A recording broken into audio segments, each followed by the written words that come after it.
Yo, what's up, everyone? This is episode 131 of the Blrd podcast. As always, we have Green Tuner, Hello. Dreamcast, Hey, what's going on, everybody? Bandito Mac, Hello. Dark Side, Yo, yo, yo. and Yep. myself, Yo, and yo. Hey, Wah, wah, what's wah. That's up? the world. That's your disrespectful. podcast, right? Yeah. The one and only It depends. Underground. Baby, how you guys doing?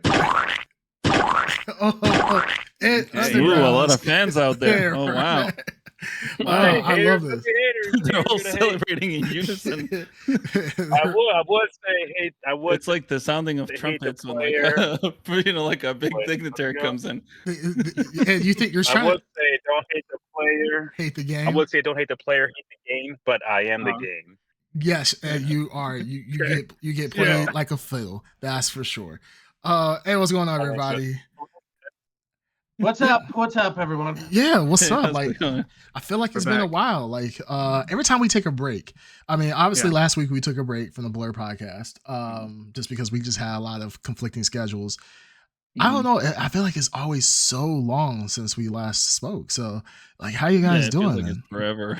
Yeah, absolutely. Yeah. How do you Well, guys I mean, a feel? lot of stuff's happened. A lot of stuff has happened. Yeah. I mean, I'm we feeling got- good, though.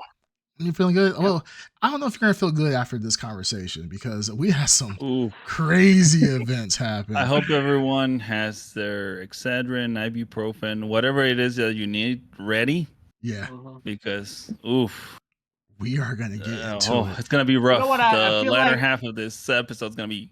God, I'm already having Bro. deja vu. Yeah, I feel like we're about to pass like a kidney stone, and we're like at the last thing, and it's Mhm. been excruciating, and we're nearing the end, and I can't wait. Or it's like a really big turd, and Yeah. we just need to get it out. You know what I mean? yeah, And like it's Yeah. the Yeah. end. You know what I mean? Yep. It really feels like there's hope at the end of the tunnel. I want to move on from this. I want to move like forward with my life. Mm. But we got to go through it. We got to go through this, and I'm glad Yeah. I'm here with all of you guys passing this turd together. yeah. I mean, this is us passing this kidney All I stone. gotta say is, You said what? That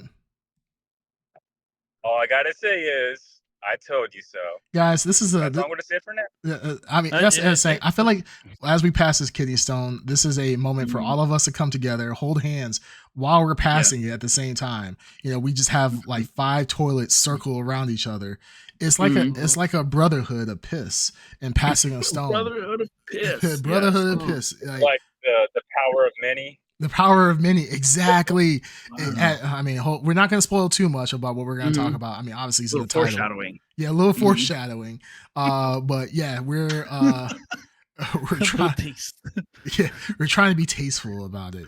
Yeah. But obviously, our biggest topic today will be about the Acolyte finale. But we'll get to that in a moment. There's other dark Eventually. news that we have been unfortunately having to witness this past week Mhm. that we missed out on the Blur podcast.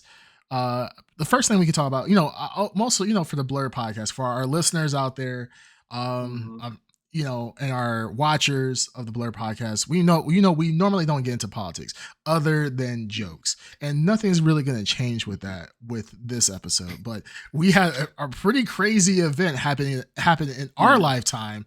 That, I mean, I Yeah. guess we should be honored because it seems like every generation has something A couple typical of that. Oh yeah, you're right. Yeah, you're right. I never was cognizant or aware of anything happening to this scale. Yeah, like we've never had anything really know. happen to Yeah. this scale in our Well, generation. I mean, I we feel like we've had did- several historic we events. did have- happen. yeah. Yeah, no, but no, we no, no, weren't no, no. around COVID. when it happened, though. Yeah, Yeah. we had. No, I mean, like, No. I feel like COVID was still a pretty. I mean, you could think debate the levels, but I think think it's still pretty significant. COVID is up there, but 9/11, we're all around. Oh, yeah. Yeah, no. Oh, I'm yeah. not talking about that, though. Yeah. I'm talking about like presidential assassinations. Presidential assassination. Yeah, like I Mhm. feel like for every generation they have at least one. And You guys we don't got remember one. Lincoln?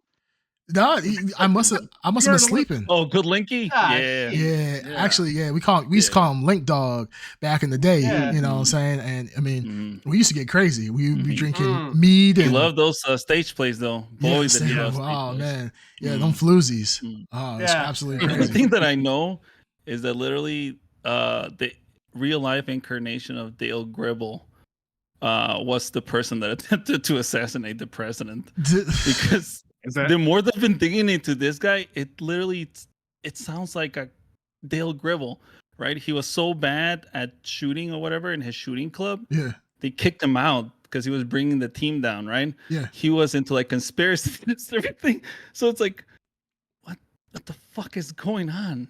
Well, It's so weird and strange. And how did he get that close? How I did mean, he he get seems to past? fit the bill. That seems to fit the bill of a kind of a It crazy seems to fit the psycho bill. to a It's T. someone Yeah. so utterly incompetent being able to bypass national security, bypass Secret Service. You know what I mean? Yeah. It's Yeah, isn't that the weird? fuck is going on? well, from what I'm understanding, from what I've heard, and I'm not familiar with going to rallies of any sort, any political rallies, but well, actually, I've been to one, but I don't remember getting patted down, for going to a rally like that. So I'm not surprised that that the shooter was able to get in with a firearm of any sort to come to at this rally. I mean, a lot of people. I mean, just for anybody that has been under a rock for the last week or so, you know, President Trump, former President Trump, was at a rally at, I think in Pennsylvania, right? Was it Pennsylvania? Mhm. I think it was Pennsylvania. Was at a rally at Pennsylvania. Everything was going well. He was doing his speech, and he got shot at. Initially, everybody was kind of like, "What the hell happened?" When the news first broke, a lot of confusion was happening because everybody was saying like, "Oh, well, he something happened. Like they think they heard a shot. It's not a shot. Then it is a shot, and then he shot the teleprompter, which then cut his ear on some glass, and then it's like, oh, the president's been shot, and a whole bunch of other stuff happened. And then of course, the president's reaction after like everything was kind of all clear, him doing a fist pump in the air, people then started running with conspiracy theories, like this is a staged event. I gotta look. This is wrestling. Regardless of what your political view is, Mhm. this motherfucker is a fucking animal. Yeah, I'm not gonna lie. He's cut out of something different. I can't imagine any other president almost dying, throwing a fist as a big fuck you Yeah. to whatever it was. Yeah. And then the next day attending another party or rally and just pretending like nothing happened. Well, it's not like he didn't pretend like nothing happened. It's just that he just like he continued. doesn't give a fuck. Well, it's not, I don't think he gives a fuck. Oh, this is think of it like this in the political sphere. If I almost got assassinated, please believe I'm using that shit to the fullest, effort that I can. I'm gonna be like, they try to kill me, but they can't. You can't stop the Republican Party. They can't stop the Democrat Party. Can't stop. Well, you can't use. You can't say can't stop. Won't stop because no Diddy. Yeah. But I will be gassing this up to the nth degree because I'm like, this is just a great moment for him. I told everybody at this point, I'm like, at this point, if Trump doesn't win, I'm gonna actually be upset because this man has literally almost lost his life trying to campaign and trying to win the presidency again. And I'm like, I mean, what can we do at this point? I mean, are you gonna vote for Joe Biden? Yeah, you can't do anything. No, it's insane. The guy got in. What is it? He went to court. He had some whatever. He literally like has some. I don't know. It's all like a whirlwind. Every time Trump runs for office or does something, it seems like it just causes this giant whirlwind of shit just go everywhere. Absolutely. And sometimes he just comes out of it just unscathed, just like just move on to the next thing. Yeah. So that's what I'm saying, that it's insane, not because of the strategy that they're using to play this thing, Yeah. but as a human being, coming to terms with your mortality because literally someone just tried to end your life the day before. Yeah. If that happened to me, the next day I'd be really thinking about like, fuck, Yeah. what it would really fuck with me because it would really like bring mortality like to the forefront. Right. I would be like, fuck the politics, fuck all this. Like just survival would be number one. But for Trump, it seems like survival is there, but also just keep on trucking, I guess, or whatever it is. Yeah, no, honestly, obviously, we don't condone here at the Blrd podcast. We don't condone violence not of any means. type whatsoever. Yeah. This is absolutely insane. Like you can have a difference of opinion, without having to get violent to that extent. But I'm gonna say one thing, and I'm gonna be honest. I am so happy it's not a black guy, because holy shit, if that was a black, right? oh shit, are you kidding me? Very no, good not black. I was brown. like, fuck. Yeah, No, what I was thinking is it's gonna be one of those like, yeah, he wasn't brown. Texans. Yeah, he wasn't brown. It was gonna be a crazy Texan. Yeah, some like super gun nut, like for all intents and purposes, white guy that just happens to be Mexican or Mexican looking.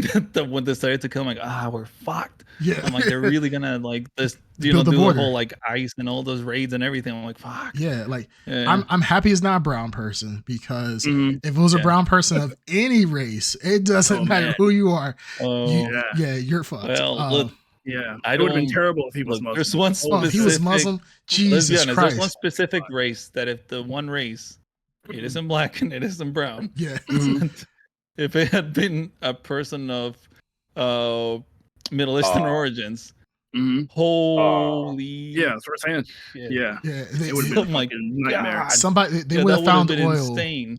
They would have America would have tried to liberate try to liberate oils all over again. Bullshit. They'd be like, oh, I think we smell weapons of mass destruction. Yeah, it would have been absolutely horrific. But yeah, a lot of comments from Only Toes. Yeah. Oh, yeah. Only Toes. Hey, what's up? Says we almost witnessed a JFK. Absolutely. Yeah. Amateur. I don't know what that means, but we're.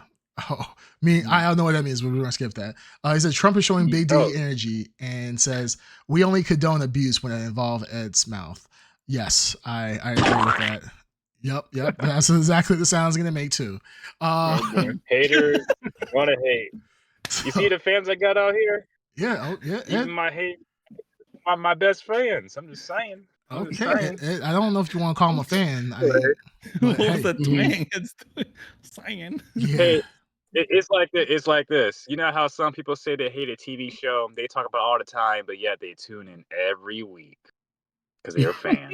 And I feel like this is the pot calling the kettle black, because for somebody who talks, I feel a segue coming. Yeah, because for somebody who talks much shit about the Acolyte, I mean, how much you hate it, but you in our group chat, I hate it 24/7. Glad it's over because I don't have to watch it ever again. I only watch it because of this podcast. No. It's not about the watching. Oh, we are getting dark, Ed. That's like a reddish light quality to the video right now. The force is strong with this one. Anyways, think back to when we saw He-Man, the Masters or whatever it's called for Netflix. Yes. I stopped that episode too because I thought it was crap. And you guys complained about it, like, oh, you can't say anything because you didn't watch full episodes. And then when I do watch the full episodes of The Acolyte, oh, you can't say anything because it's either you lose or you lose, either or. So, hey, I saw all the episodes, didn't want to see it, but I saw it because of this podcast. If it wasn't for this podcast, I would have stopped episode 2. So, well, I'm glad that you stuck to your commitments for the group to the podcast. I'm glad that you stuck to your commitments and came through for us and watched the content. Thank you, Ed. Thank you. Now that I have the floor, now that you guys have cleaned the floor for me to talk on. So about Donald Trump. So I'm not a political person. If regardless of you like Trump or like Biden, don't like Trump, don't like Biden, I gotta say the fist pump at the end, that was boss. That was boss level. Regardless if you hate him or not, that was boss level. I don't know why. I don't, don't care. Yeah, I feel weird when you say let's boss. go, Brandon. Yeah, let's Come on, yeah. let's I go, feel weird Brandon. when you say that because I it makes me not like that moment even. So by you right, saying okay. it that way, you're like I'm it's just saying, boss. It was totally It's like better. it was legitness. it's a both. I mean, yes, it was a very serious situation. No, it's not about It shouldn't have it's not about happened. you joking, and it's just you're I'm lessening not the joking, coolness but of I it mean, by bringing it up. so I was actually in and out of the conference on YouTube and a few times on TikTok. They showed it live on both. I was in and out of it only because Oh it was Lord, you advertised. watch those things? Oh my goodness. No, I don't watch them. It was Dude, advertised. you to me. couldn't pay me to watch any of those. Yeah, I'm fucking sorry. things. There's no I'm way. not. No, I'm not. Hear what I'm saying? I'm not looking for it. It was advertised to me. Like And you say when this you go on. about everything. You literally Oh say this my about everything. You literally Let say, me finish speaking. So when you're Okay. on TikTok, you're scrolling up. You don't know what's coming up next. Once in a while, you'll get a few live feeds. I Okay. saw the rally at least 6 or maybe 10 times in the live feed. That is So the I'm algorithm. like, That is the algorithm doing its job. Yep. Yeah. no, that's everybody. That Dude, makes sense. that algorithm. I never get it. no, I never I got never- it. the algorithm got anything smelled on that super right wing little No, so like a back end of Ed's brain, like oh, Yeah. shit. my TikTok is filled with cat videos and Right, quite, right. Would you? Are you? mine's filled with pets and chicks with gigantic asses. basically, It's a weird combo, but you know, Yeah. that's what it is. Rule 34 for sure. Yeah, I like cat videos. Cats are cool when they're doing like dumb, stupid stuff. Sure. And yeah. But anyways, that's my algorithm, and I'll get the Trump rally or Mhm. anything political once in a while. So I was in and out of that event at least a good maybe 6-10 times, and I think I like missed it by 2 seconds because when I saw it again, people were like on the ground and stuff like that. Whoa, what's going on? And then I saw memes like everywhere within minutes. Yeah. And I mean, have when the when I start Ed, seeing videos I don't like, I just press and hold and put "Do not show me this again," and it does a pretty good job of taking away all those political videos. all right, I have just since Ed's bringing up his, I have the live feed from Ed's reaction, which I thought was hilarious. I never did a live feed. Well, I'm just telling you, this is our chat. It has timestamps, so I thought it was funny. I've looked at it several times. 6:16. That day, I post a funny picture of Trump dancing, and I put underneath it "dodging them bullets." At 6:39, several minutes later, Ed responds and says, "Are you watching the debate or are you referring to the post I sent? LOL." That's 6:39. 7:15. Okay. 7:15. Okay. 40 minutes later. Did something happen to Trump? Did something happen to Trump? I'm seeing memes everywhere. And then Ed proceeds to post 3 memes. At this point, he has no idea what the memes mean. He's just posting memes. And then like at shortly right after that, this is at 7:15, well after the assassination. Ed is some tried to kill Trump. Someone tried to kill Trump. And then it's a series of really late news, but it was really cool seeing Ed's reaction 40 to 45 minutes after everything happened in real time. So yeah. Okay. Yeah. I did enjoy. Maybe I did that later. Prior to me, maybe to somebody else about it. Right. Well, no. To be fair, I did enjoy that because it was like Ed, like the first time Ed said, "Did someone try to shoot Trump?" It's almost like in Ed's mind, he's like, maybe they didn't hear me. He's like, let me type it again to make sure you guys understand what actually happened. I mean, you guys probably didn't hear me because it's kind of hard to talk to fools, civilians. Civilians, Clowns, you're calling us civilians. Clowns. Damn it, Ed, no. What makes you? First off, Ed. What? What are you in the army or something? Yeah. And I'm kind of surprised that you even refer to anybody as a civilian, but I find that funny. But no, I had to put in the chat that moment where Ed wrote somebody shot Trump. Somebody shot Trump. That was the exact energy, and I put this in the chat. He had when he bust into our friend's apartment and said Vince McMahon is dead. He said it the same amount of times in the same panic.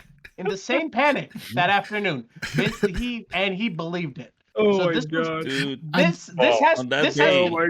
has to be Vincent Kennedy McMahon was dead on that day, thanks to a limo explosion captured by 8 cameras. Okay, shown during WWE Raw. Ed really believed he thought it was real. I'm sad that was real, but Ed keeps playing it down like it never happened. Yeah, Ed keeps acting. The Dragon Ball movie thing. He keeps acting like it's never happened either. I love how Ed acts like it is hilarious. Ed's like, I knew it the entire time, guys, but Ed was sweating, hands were sweaty, knees weak, everything. Mom spaghetti everywhere. I mean, he was upset. He was genuinely upset. Yeah. I'll say it before and I'll say it again. I'm the main character of this podcast. So sure, Ed, yes, right, okay, yeah, good job, Ed. But yeah, so apparently, obviously, guys, like we said, we have the Blrd podcast. Do not condone such violence against political parties and so forth. It's absolutely crazy. I'm glad Trump is safe. You may not agree with him, but I don't believe anybody, especially an American, should die for just having a different belief. I don't care what it is for the most part. Now there's extreme situations, but I mean, in this situation, no. So I'm glad that he's safe. I even go beyond that. Like, if for some reason, just because you do disagree with someone, it should not resort into violence, whether it be political or anything of the sort. There's ways of talking. Thank you, Ed. That's literally what I just said. No. You know what? My bad. You weren't. Ed, thank you, Ed. Good job, Ed. Ed, I'm so proud of you, Ed. You're amazing. You are definitely the main character. You're the main character. You are special. Yeah. You are special. There you go. Oh yeah. So yeah, like I said, that was a pretty big news in the past week. Obviously, which is kind of crazy. It was like really big news, and it's kind of like died down since. Wait, hold on. Wait. Now, what do you guys think Biden is gonna do to come back from this? Now, there's several like stage his own. Yeah, stage his own. I mean, he's pretty much rally, there. Don't say that. Barely holding on to life by fucking black magic or witchcraft or something. What if he jumped a monster truck over the DNC and slam dunked in one shot? That would pretty much do it. That would be the equivalent. I think that would outdo the assassination. You're telling me he jumped the DNC? No. I'll say it needs to be more life or death. All right, what if he trips? No, back, that's like a trip. Trick shot it off Bernie Sanders' head into the hoop. What about that? No look. I'll say this. Regardless of what political side you're on, let's say this. If I was a hardcore Biden fan and I saw that what happened to Trump with the fist pump, I would switch sides immediately. I don't know about that. I don't know about that. Yeah, but, that'd be a really stupid reason. Yeah, right. But if you actually really gotta analyze your principles.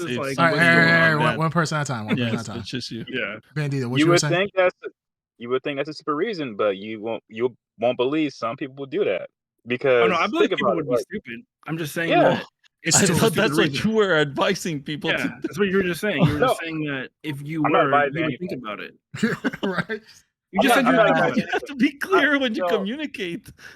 So I think Ed needs to get off the TikTok. I think the algorithm. The algorithm. Real world. Yeah, it's not real, Ed. Not real. Yeah, get out of there. It's not real. I'm not. Overall, I don't know. Listen, we're not even here, Ed. Just let go of the wheel.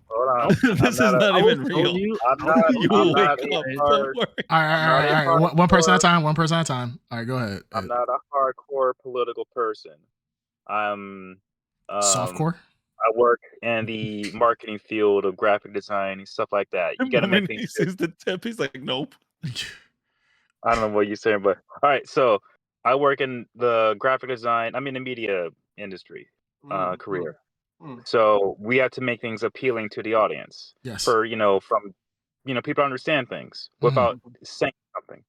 So for me to see not the incident, but the aftermath of the incident of him fist pumping and saying fight, fight, fight. That's freaking. That's marketing genius. If people can take that and turn it into I It would think be. I think you're talking about the photo op, and I think the photo op was pretty timeless. Like that is a T-shirt, that is a statue, That's that is everything. Yeah, that's gonna be on Time. Yeah, That's gonna be on Time magazine Yeah. as Yeah, the image Yeah, photo he of the year. basically. Yeah, he's gonna be etched into fucking history now. What the hell? Yeah. Well, what kind Love of him or world hate is him. this?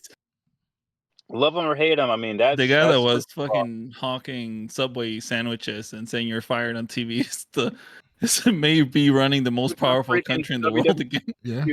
Again. And I would say the same thing if I would be saying the same thing if for some reason, God forbid, that happened to the other side of the political spectrum, Biden or whoever. And that person was fist pumping. I'll say the same thing, like that's freaking boss. So I'm not saying like, hey, go vote for I don't know Trump why or he hey, keeps. go I for Biden. don't know. And, All okay, right. guys. Yeah. Hey, guys, okay, can we good job. Good officially? points, then. Can we officially Yeah, stop right. using the word boss? I've heard it way too many times at this point. I know, No, like bringing it back, man. we stopped in the Bring it 80s, back. I believe. Right. Make boss man. great again. Make boss You You know what? I don't great. know if that's I've right. ever said Yeah, That's it's a boss. lead player, in man. an Come on. unironic manner. Yeah, very That's ironically. lead as shit. Come on. Yeah. But no, I mean, like I said, this whole Trump situation and the assassination, I'm glad he's safe. It seems like it's unfortunately going to go through, well, within the political parties, it will linger for a little while, but it seems like the attention span of the average person, people seem like they've already kind of moved on from it, but that's just the attention span of social media at this point. Like things don't seem real as they did. It was a moment. Yeah, it was a moment, but it's literally, as most moments, a pass. So, Yeah. I mean, Thankfully, thankfully, he had a big opportunity here to. I'm just a little disappointed in him that he was on a high. He picked the most boring VP pick. The most unlikable. Yeah. well, no, he's not boring. He's not boring. Let's go that route. Let's go that route. He is But let's boring. bring it on. Lord, are we CNBC now? Yeah. Well, what Every I was Very saying clearly. Let's keep it on the event of what happened. Well, not beyond that. Well, You know what? I think you're right. You're a little bit right. The pivot from that, like he could have. I think he could still win a lot of people over to what his cause is. But I'm kind of disappointed because I was expecting a black candidate because he's going pretty hard to the black vote, and he might get it. That would have been dangerous. Bigly numbers. That would have been dangerous. We already know who the perfect candidate is. Who? Yeezy, baby. Oh, Yeezy. if he was Yeezy, are you not disappointed? Are you not disappointed? It would be reported to the farthest reaches of the earth. Okay? Well, if you want to instantly lose, Trump, it would be the biggest thing. If you want to instantly lose, first, if you want to lose the Jewish community, yes, pick Yeezy as your vice president because he's gonna pull what he did with Seth Meyers. Yeah. I'm not gonna lie, I don't care about Jewish people, and then boom, your presidency is down to 2. No way. No way. And I mean, yes, that will happen, but Trump will pivot off that too. So I mean, I don't care. He's got 50% too. The guy's Teflon. What's it? Teflon Don? Teflon Don. He's Teflon Don. He's literally Teflon Don. To kind of get back on topic, he does have 50 Cent too, and I bring 50 Cent up because 50 Cent did a concert and had 50 Cent's was this Wait, so Ed, are you going on about how cool Trump is? I'm not gonna engage in that. I really don't want to engage in that kind of conversation. If you didn't interrupt me, you would see what I'm talking about. Also, 50 Ed, Cent let's try to get back on topic. Album cover picture on stage, blown up with Trump's face on 50 Cent's body as he was You rapping. the reason why you're into that? Yeah, the reason why it was because 50 Cent, a lot of people were making memes based on 50 Cent song "Many Men," "Wish Death Upon Me," but they were playing off of that, so that's why. Yeah, exactly. All right, well, I urge this group to move on. Yes, let's move on from this topic. Please. I've been trying to move on quite a while and been like, hey, we're glad he's alive. Moving on, but sometimes I'm down for that. Let's move. All right. So someone had to bring in the dang vice president to the conversation. Yeah. So next topic we'll talk about. So Game Pass recently put out that they are going to be hiking up the price of Game Pass. It's almost like Microsoft just needs this money because they bought all these damn studios and not putting any games out. It's almost like that. I actually got pinged by somebody who watches the podcast. I didn't even know that this was happening until they pinged me about the Game Pass situation. I was like, oh, they're like, oh, yeah, why the hell is it $20 or blah, blah, blah.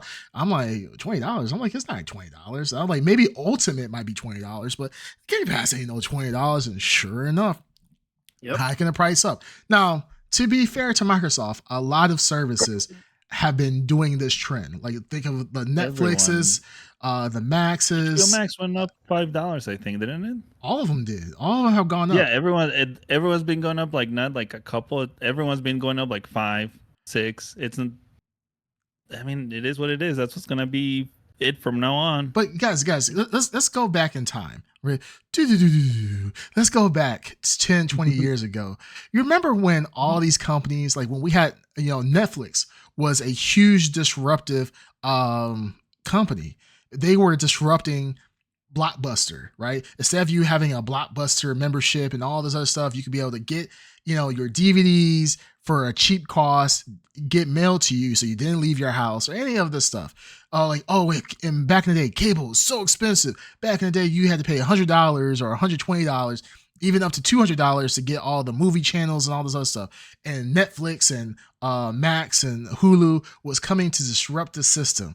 Now you can watch all the movies you want, even some live TV for $8 a month. Now it seems like to watch anything that you want to watch, right? We have replaced cable now with all these subscriptions. And it seems like Xbox and these services like Nintendo, before, if you wanted to play games, you could rent them from your Blockbuster, this, that, and the other. And, it was a cheap cost overall. Or you could just buy it outright. Now you have to, if you want to play all these games, granted you don't want to buy them, you have to pay for a subscription service. And it just seems like we're just getting death by subscription, right? We got, if you have Netflix, like for myself, I know I have Netflix, I have Hulu, Paramount, all these damn things. I have so many damn. We lost Dark Side for a second. We have so many damn subscriptions at this point. It's almost like we just replaced one thing with another. So we sure did. Everyone was complaining. Oh, cable is like $40 a month, and Netflix is only like $10, right? Oh, it's what a saving. Yeah. We're literally back to cable. Yeah, it's back cable again, but just now it's not called cable. That's called streaming. Streaming. It's like $20. Like it's death by subscriptions now, and like if you want to be able to enjoy the huge wealth of titles out there, you have to have all these different subscriptions. Some are overlapping, but if you want to watch all these different movies, which to be honest, I don't know who goes at home and be like, man, you know what? I just want to watch movies all damn day. No one really does that. A lot of these people have these subscriptions like myself. I pay for Netflix. I don't watch my damn Netflix. I literally I've been going on this whole health fitness thing. So like when I'm on the treadmill, I'll watch movies. Like today I watched Starship Troopers. I've seen that movie 100 times, but I watched it while I was walking. And I walk for a couple miles. Yeah, it's a great movie. A lot of people actually do though. Like they do just sit there and kind of just watch their movies all day. Or some people will actually, or I've heard people say, they just watch The Office as background noise all day while they go about their day, do their tasks. They just like having something on in the background. That's crazy. Yeah. I do not. I'm not gonna lie. I do watch Futurama. I think I told you guys this. I'll watch Futurama like when I'm ready to go to bed and I want to fall asleep. I'll put on Futurama, and I've literally watched the first 9 seasons back to back to back. Like hundreds of times. Hundreds of times, yeah. And I'll just have it in the background. And then I'll wake up and I'll see that I'm 2 seasons ahead because I fell asleep to Futurama and they just kept playing. Now, I do that. Same here, yeah. There was a point where I could like, that it could like, it was running in the background so much. I remember I could actually like, as scene would come up, I would be able to like say it as they were saying. Yeah. And I'm like, God damn, I have a problem. Yeah, exactly. I just like, I get that. Explains everything. But right now, I'm paying almost like $17 to $20 a month for all these services, and I'm paying, like I said, like probably $120, $140 on services, which is crazy. And now, so that's why I can't really fault Microsoft for doing it. It's just like, but what's the reason why? Like Microsoft's supposed to be Game Pass is supposed to be the money maker of Microsoft, right? It's supposed to be now getting to a point where it's getting profitable, I would assume. So it's just like, why are they hyping it, or why are they making it more expensive now? Like at a time where it's kind of the make or break of Microsoft at this moment. Like you bought all these studios, you still haven't put any games out yet. But you bought all these studios, like wait until like some of these great titles come out and then be able to hike it up and say, all right, we offered you a lot of value. Now we're going to hype it up. Right now, I don't see the reason why they're going to do this, especially after the announcement that Microsoft just made that next Call of Duty will not be day one on Game Pass, which is one of the biggest titles that Game Pass would have been offering to the Microsoft economy. So I don't know. What do you guys think about all this? I feel like this is kind of crazy. I don't think an answer would be, this is a thought. I know they're expanding Game Pass onto TVs and I forgot what that device is called, like one of those Amazon sticks or Fire Sticks. Oh, are you talking about the bundle that they just put out that is Xbox Less bundle? And literally it's just a bundle it's just a controller with a Game Pass subscription. That's the one you're talking about? Like some kind of Fire Stick or something like that. But yeah. So I would say that might be one of the reasons, because they're expanding their reach, not just on TVs. Because you can buy, I think, a Samsung TV right now that has the Xbox streaming available, cloud available on it. Yeah, they're pushing cloud gaming a lot. Well, I feel like this is Nostradamus all over again. Darkseid has called it to be so many moons ago. Talking about he called it to be on Nintendo Switch and PlayStation. Which that's a future prediction, much further in the future. But I mean, the fact that Microsoft is now selling a console-less bundle at this moment, I think is kind of indicative of the direction that Microsoft wants to go even more so. I think that the prophecies are becoming true. And Game Pass is a prophecy. It's not a full prophecy. It's still a prophecy. No, if it's not a full thing, it's a lie. No, I mean, I don't know what that means, but sure. But I mean, I think it's like saying Nintendo. Let's say Nintendo is going to. This is not your strong suit. Thinking on your feet is not your strong suit. Let's say this. Okay. Let's say this. Let's say, okay, Nintendo. Hey, don't do this. Nintendo rule is going to rule all of gaming. It's going to buy out PlayStation and buy out Xbox. And buy out Xbox. But if it just buys out PlayStation and Xbox, is it the full prophecy? I feel like you're asking me to do a math question right now, and I'm like, so if X equals pi times a raccoon, do you get an hypotenuse? Like what did you just say, Ed? All right, how about this? No, Ed, please don't. Let's say somebody you get the pi, divide it, multiply it by the power of 6. Okay. Well, let's say this. Let's say somebody said that Microsoft is going to have Game Pass on Fire Sticks, Amazon TVs. Not Amazon. I'm sorry. Samsung TVs. You already said this. Smart TVs. Smart TVs. It's just say smart TVs. And smart TVs, and it's also going to be on it's a Samsung. And PS5 and PS4. Sure. Now, they got 1, 2, and 3 right, but not 4, 5, and 6. So. Ed, Ed, thank you, Ed. But that doesn't make it just because one part happens, the rest can still happen. So yes, like you do realize that, you know, if you say like, hey, let's like an example. It's like you're watching the NBA finals, right? And you say, hey, I think so and so team is gonna win so many games at a certain point in time. They win one game and they lose another. It doesn't discount what's going to happen in the future games. Like if you say, oh, they're going to win games 1, 3, and 4, and then they lose game 1, doesn't mean that 3 and 4 ain't going to happen, and so forth. So it can still happen all the same. We just got to wait for time. This thing called time. Time still needs to pass. And just like we've seen one part where Xbox is now going on smart TVs and so forth, selling console-less bundles, the rest can still happen over time. We didn't say like the year of the Xbox is going to be the next month. Now, if Nostradamus has said, you know what, Xbox in the next 2 weeks is going to be on every gaming console and so forth, then I'll be like, hey, you have a point. But I don't think you have a point if you're saying, well, some of the stuff has happened, but the rest hasn't happened yet. And since the rest didn't happen yet, that means it's a lie. I don't think that's the case. Good job, Ed. All right, so only Toast. Maybe not. We'll see. Only Toast. Only thing is, Nostradamus, whoever that is a clown. There you go. Okay, sure. Ed, thank you for the contribution.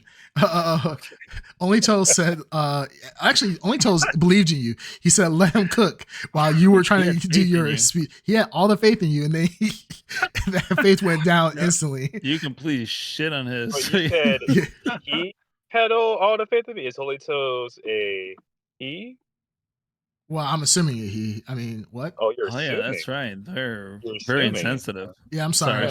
They, my bad. They. Thank you, Ed, thank you for pointing out our. Ed, you're an ally. Progressive. Yeah. Ed's a real ally. Yeah. We appreciate you. And all this, if anyone is somehow like warmed by Ed's, you know, like ascent into like a higher being of being able to be an ally, you know, and being able to recognize people for the pronouns and everything. Yeah. Whoa. It's really beautiful. All of you out there, get ready for it to completely destroy all your hopes. So wait, what are we talking about now? Well, the next topic, I mean, did anybody else have any thoughts about the Microsoft stuff, the Game Pass increase? I mean, we have our number one fan right here. Oh yeah, that's true. Darkside, you are Darkside. You are Xbox number one fan. What are your thoughts on this price hike? When was the last time you played Xbox Darkside? Who can tell? But it's. I mean, does this affect you? It doesn't affect me. It's a ripoff. Like, I mean, there's nothing on, like, until there's something on Game Pass. This could be worth it if they put something on Game Pass that's worth it. But they seem to be allergic to putting anything good on Game Pass. Case in point, at a couple of weeks back, Ed's favorite Hellblade. Don't do it. Oh, do it. Do it. I don't even. Full send. Uh-oh. Wait, pause. I finished playing it, to be honest. Darkside, hold on. You broke out for a second. What you? You broke out. I know. Attacking him right now. Yeah, no. Hellblade 2. I think I ended up losing them money. It's not good. The Hellblade 2's numbers were not good. They definitely tried to bury that thing. But I think Ed bought one for sure. Now, did Ed finish the game? Did you finish the game, Ed? Number one Hellblade fan? Because of outside circumstances. You knew I didn't finish the game. No, I was joking. I didn't mean to do this. I'm sorry. You knew. Holy shit. What kind of delete the VOD? That one sale. one. Delete the VOD. Delete the VOD. Okay, we're done. Ed, I'm so sorry. Ed, I'm so sorry. This was a setup. This was a setup. I didn't know. Anyway. I didn't know. I love that game. I love the first one. I love the second one. I myself, because I have to be an adult. Hold on. I have to be an adult. I can't play video games every day like I would love to. Right. I can't finish it. And Underground, that's why I don't buy a lot of games because I can't finish them. There are so many. I got what's that game called? Sonic Frontiers. Nobody. That's how important it is. He forgets about it. Elden Ring. I own Elden Ring. Oh, me too. I haven't played that game since launch, and that game looks gorgeous. I just don't have the time to play it. Same thing with Hellblade, Senua's Saga. I'm gonna be honest with you. Not a priority, Ed. Not a priority. No, trust me. Not even that. If I had the time, it would be. Does anybody believe that Ed can actually beat Elden Ring? I don't believe it. I didn't. No, hold on. Nah. I didn't say it. Those words did not come out of my mouth saying I could beat Elden Ring. All I'm saying is I own it. I unfortunately don't have the time to play it. That's why I stick to primarily fighting games or Dead by Daylight, because that's multiplayer. You don't have to necessarily be good. Grind on the game per se. To, whatever. So. You don't have to get good. I understand it. No, you can get good. No. I'm talking about you. Oh, I'm good. Okay, sure. I'm good. I mean, delusional much? I'm be even greater once you send an invite, but hey, that's just me. So. Ed, I can send an invite. You just said you can't play. You don't have time to play. You're doing real adult stuff. I got time to play Dead by Daylight. You see, now you're twisting my words. You should be a politician. Now you're twisting my words right now. I said I don't have time to play Elden Ring and did Senua's Saga. That's why. What's the difference? I'm sorry. Game Dead by Daylight. What's the difference of you being able to play Senua's Sacrifice but you can play Dead by Daylight? It's a progression game, so you can still play it. You can play it, up to a certain point. It's a larger progression. It's a larger progression. Sure. You have to spend hours, sometimes months, to find everything. And fighting games in Dead by Daylight, you can spend 2 weeks? I would even say 3 to get everything you want in the game.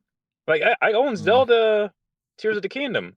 Zelda's my favorite games of all time. I haven't beat that game. Well, we know why you didn't beat that game. Because I don't have the time to do it. That's why. No, we watched you play. And you were struggling. And I played it. Oh, this is boring. You're not doing anything. Because I'm grinding, walking around from Florida to California in the game. Yes, without a horse. Yes, Ed, you did turn Zelda into a walking simulator, and that's why we thought it was boring. I'm like, holy shit! Like you. What do you expect me to do? Fight every beast every 5 seconds? Ed, you streamed Hellblade 2, and I don't blame you because I fell asleep too. So I don't blame you. He actually streamed it? Oh wow, I didn't know he actually streamed it. He did stream it. He did stream it. If you paid attention, you would know I streamed it. Hey, I have adult things to do. I have adult things to do, like I have adult things to do too. Clipping my toenails and so forth. I ain't got time to watch your stream, dude. Look, good games captivate you and pull you in, and then the bad ones just don't. So are you saying it's a good game too? Yeah, are you saying Killer Instinct is a good game? Yes, it is. Thank you for saying that, Dark Side. Yes, it is. They don't captivate me, but I'm just saying. Okay. That's because you don't have good taste like everyone else does. I'm just saying. Oh yeah, the 5 people that play else? Yeah. I'm just saying I get the most. Define everyone else. Yeah, who's everyone else? I bet you can count them all in one hand. More like 22 hands, but I'm just saying that was my highest views. The highest views I got playing KI was 40. Nice. The highest. Okay, what about the other 70 people? I have the 22 hands that you have. What are you talking about? Never mind. The highest.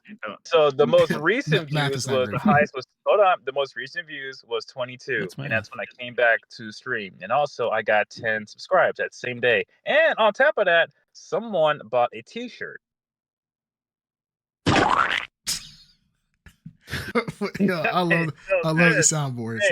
All I gotta say is haters gonna hate. I'm the main character of this podcast, and if that wasn't true, you guys wouldn't talk about me for 30 minutes straight. And if that wasn't true, that wasn't the main character of this podcast. I can see why Ed likes Trump. Hold on. There will be no same rhetoric. There will be no Ed's Dread, and there will be no Underwood somewhere out there. Good job. Main character vibes, baby. Nice. Good job. Yes. Good job. Good job, Ed. All right. So Game Pass hike. Generally, we don't like it, but we'll see what Microsoft does with that. hopefully, like when they get, well, Ed likes it. But he loves it. I Yeah. Hold on, think I'll say this. Do I like the price hike? No. Every streaming platform has had a price hike, and every streaming platform also has a option to have a lower tier. With that lower tier comes with commercials or whatnot. Game Pass does not have commercials, obviously, but they have lower tiers where you can have a certain amount of games and a certain amount of options to do things. So, I mean, that's there too. Good. So, That's good.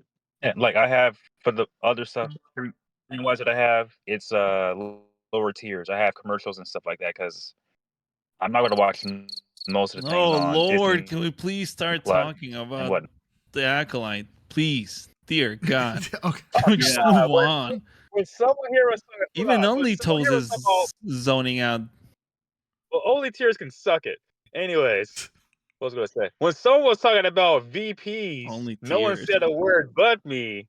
Well, off the topic. But That's Ed's nickname hold for on. when he works the When I corner. VP. Only Tears. Only like, tears. oh, let's talk about the Acolyte. But go on. Okay, thanks, Ed. So All right. all right, let's Thank get. you, Edward. Yeah, thank you. All right, let's get into our main topic, guys. Obviously, we're talking about the Oh, whoa. Are we missing something? Yeah, Captain America trailer. Oh, Captain America trailer. Oh, yeah. Captain I totally America forgot about Oh trailer. that. Lord. Okay. Yeah, How y'all so feel about that? yeah, man, I'm not gonna lie. I It's a miss big Steve deal. Rogers. It's a big deal trailer. Yeah, it's a big deal Are you trailer. serious? I miss Steve Rogers, man. I'm actually kind of interested.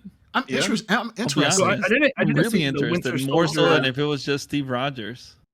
I didn't see the All right. pre-show. Wait, there's a pre-show. Well, which pre-show? Oh, the Falcon and Winter Oh, Soldier. Falcon right? and Winter Let's go Soldier. with the Yeah. Soldier. Yeah. Disney Plus show. Yeah. Yeah. We talked about it in Yeah. the past. So Yeah. so this is the return of the MCU. Oh no, the Deadpool would probably be the return. This is I don't consider Deadpool part of their return. I think that's a gimme. So this is hopefully the return of the MCU is with after the break they took to retool. They got to retool Yeah. and they got to freshen up Mhm. and hopefully they come out the gate swinging. What was your guys' first impressions of this trailer? Now, I mean, I'm just going to throw it over to Green Tuner because he seems to have a nice take on it, or a fresh take on it. Yeah, I'm really intrigued. I'm glad that it's more espionage. It reminded a little bit of Winter Soldier. Seems a little more grounded. They're bringing to the forefront everything that everyone's complaining about. Where, well, you're not Steve Rogers. You're just the fucking, like option B, basically. And he has like, I don't know. It's got so many interesting angles, and then just by pure serendipity, we have like what is it? There's like assassination plots for the president, and there's like all this weird shit. Yeah. With So Harrison Ford now. I mean, and I enjoyed it, and I was really intrigued before this happened, and now I'm like, oh wow, in a strange world, right? But yeah, I'm looking forward to it. I'm way happier. I'd much rather see this than see another Captain America gotta fight Nazis or aliens Save the type movie. world. I'm really burnt out on that shit. Yeah. Oh, Because this makes it more like, again, like what Cloak and Dagger, right? This is what it looks like. Cloak and Dagger mixed in with like burst of like sort of like a Michael Mann thing where you get like these frenetic scenes of violence, and then you go back into like whatever it is the second part of the movie is. So I don't know. Creepcast, you're a big fan of Winter Soldier, right? I think. Yes. Do I remember that correctly? You liked it a lot. You got those vibes. Yeah, I liked it. I mean, I liked it, and I'm not saying that I dislike it in general. I think that for this, I think this is a good start to things. I don't know who put the pictures up. No, take them off of our faces, please. Yeah, I don't. What? I don't know. Somebody put pictures all on our faces. I don't know why. Oh, I have no idea. I only see that on the stream. Yeah, I see it on the stream too. Yeah. Oh, I didn't even know that was happening. Zoomer or the Boomers getting to know a new platform. Yeah, we're using Discord now, guys. So we're off of Zoom. So it's funny that we're all having it on our face, but the Ed Underground can't trust him whatsoever. I can't. I'm on my phone. I can't wonder do who's that. doing it if it's not on the Ed Underground's face. Yeah, I wonder. Interesting. I can't do sound effects and face whatever because I'm on a phone. So, anyways, and character baby. Go on. Anyways, yeah, no, I kind of like it. I do, I've talked about it before. Winter Soldier and all that other stuff was really, really good. I do like the whole spy thing, espionage thing. I think is really awesome. The problem with this is that it kind of looks cheesy, right? I saw, I do like Harrison Ford as Ross. Is what? Yeah, Thunderbolt Ross. Yeah, Thunderbolt Ross. Mm. I like him.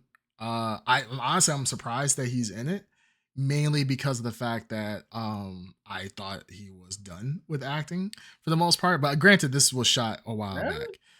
Because I'm basing off his previous point. He's not done with acting. He's not done with acting. Well, he's got that Disney. I'm basing it off of his last performance in Indy, right? I was like, this is probably his last hoorah.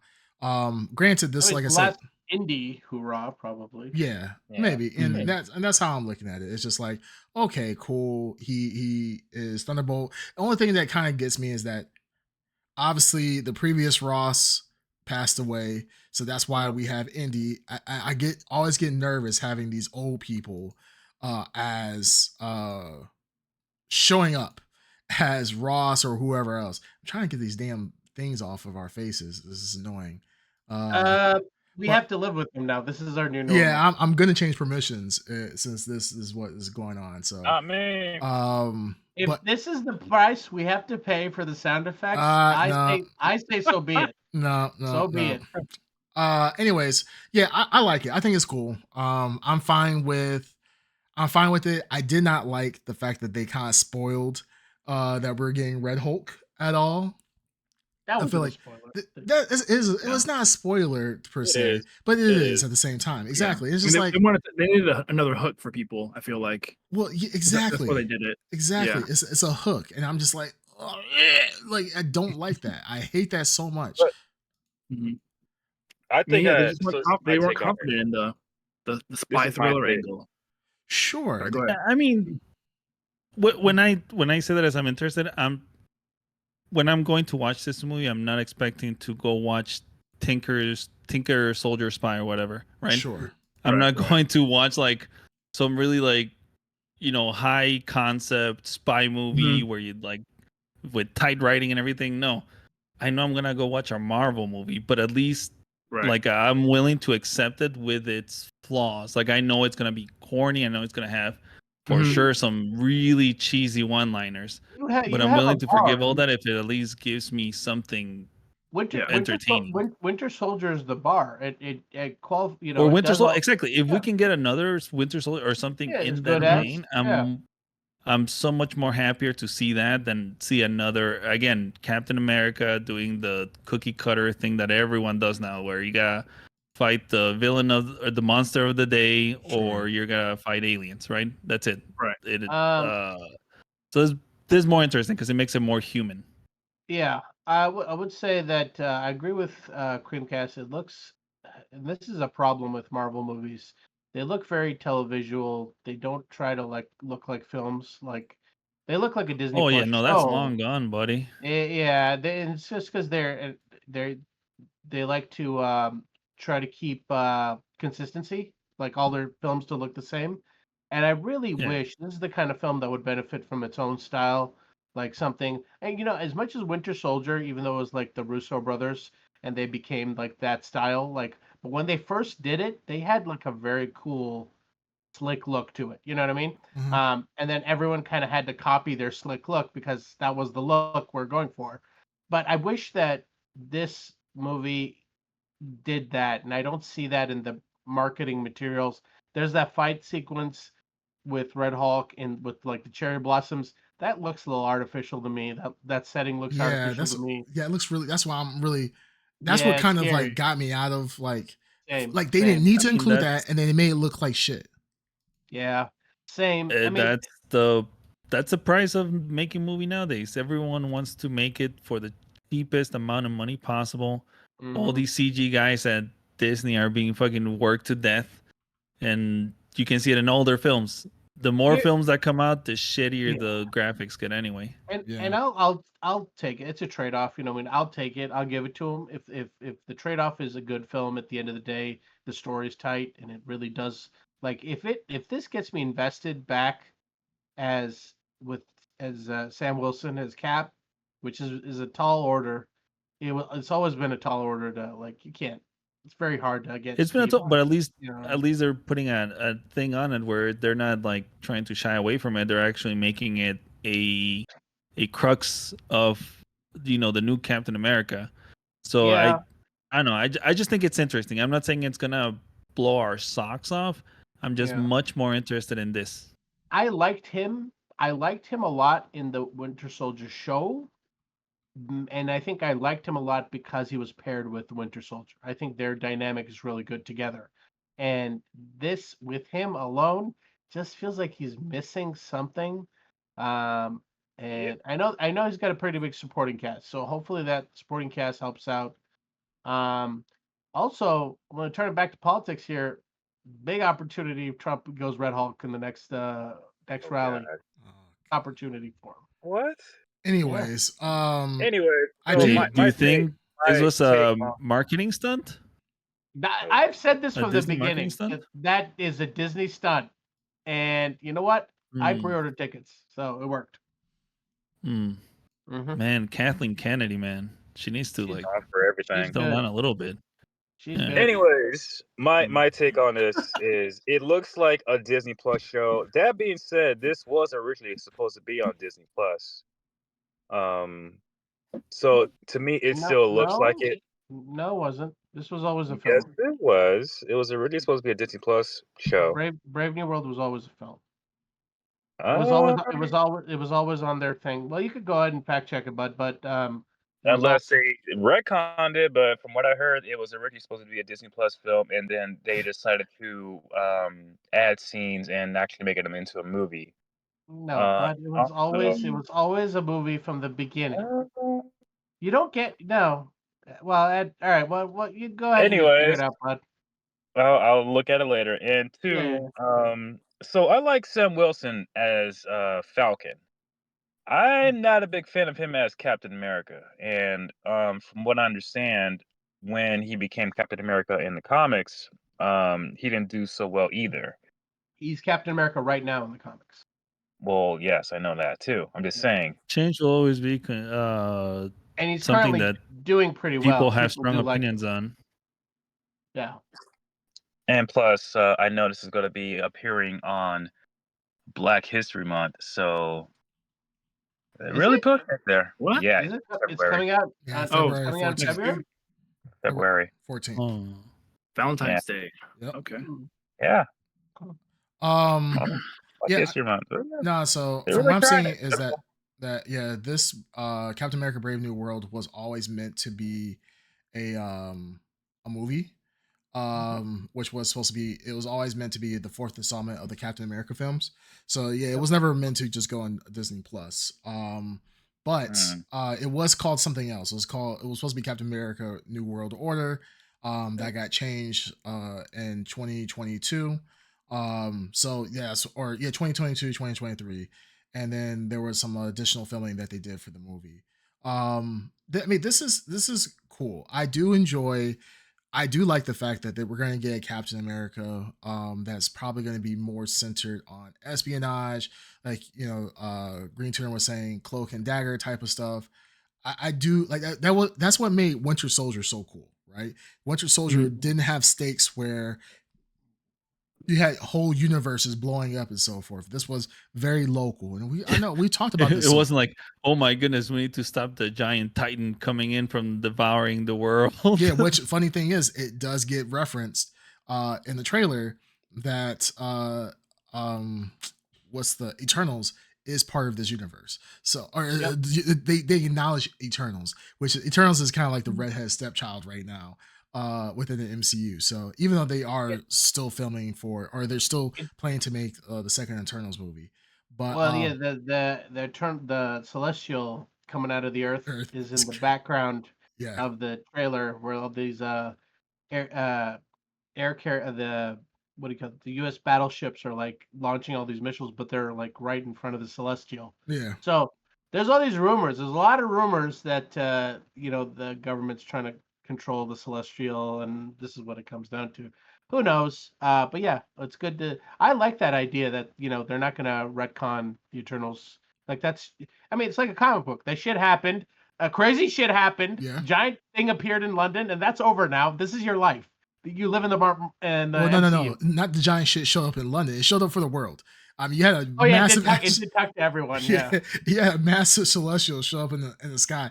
I mean, whether you're in London, you're in Timbuktu, you saw that shit, and I'm not gonna lie, I would shat myself. But yeah, if you see a giant god staring at you from the sky, it's like holy.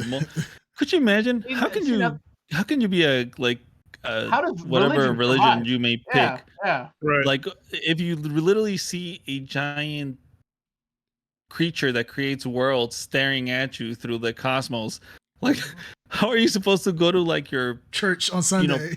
Church of choice, whatever religion you may pick, and be like, oh yeah, he's up there, whatever. As soon as you step outside of church, you see this giant thing staring at you. Yeah, I mean they're gonna have to change the whole scripture. Like church be like, yeah, okay guys, we all saw it. Jesus was celestial. You got us. Like, I mean, it's absolutely crazy. Jesus start changing all the paintings instead of like the regular Jesus we have. It's just the celestial face. You change it. Yeah. So no, I mean, it's. I'm glad that the MCU seems like it's getting back on track. Another news that kind of goes with this.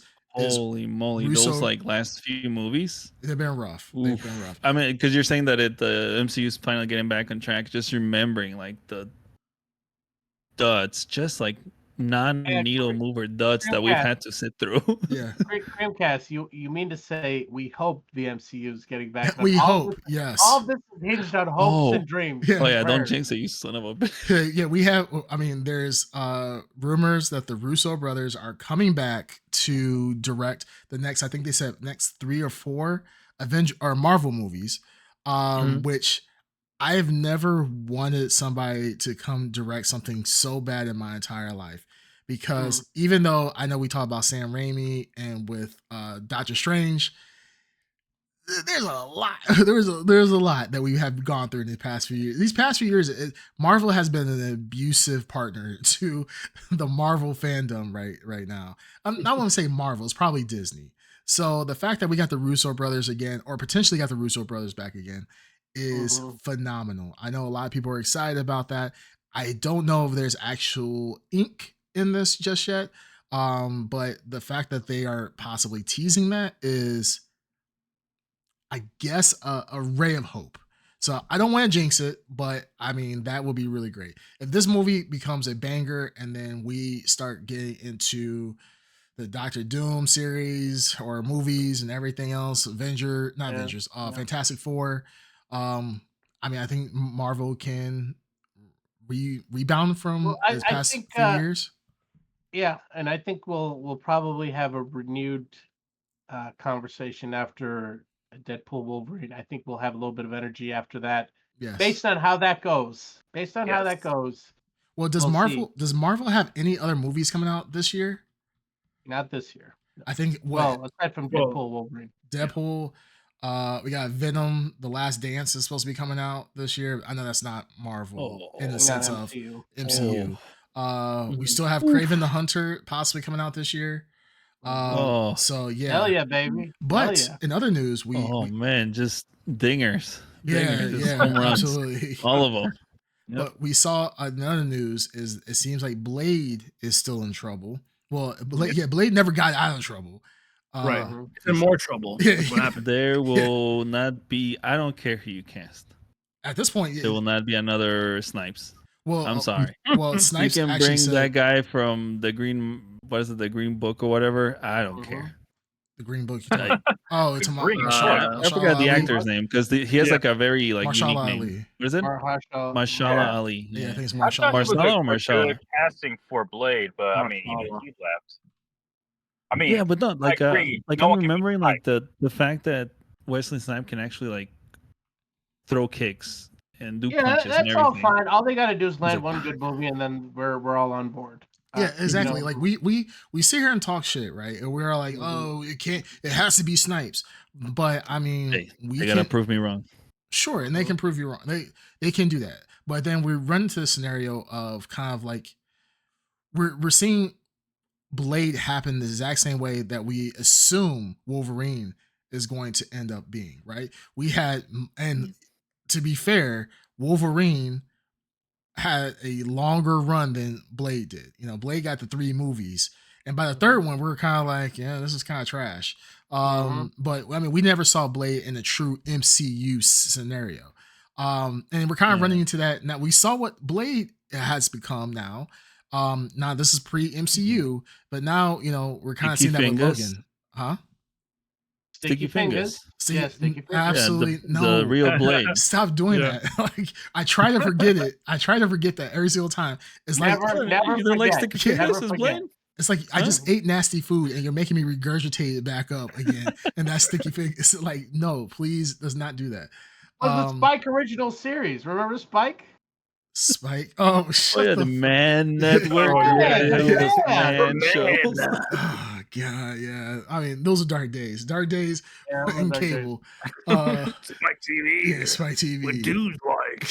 Get your dick sucked, Spike TV. Yeah. Say don't show. Yeah, get your balls tingled, Spike TV. Like what? It's like, they used to do all that weird shit.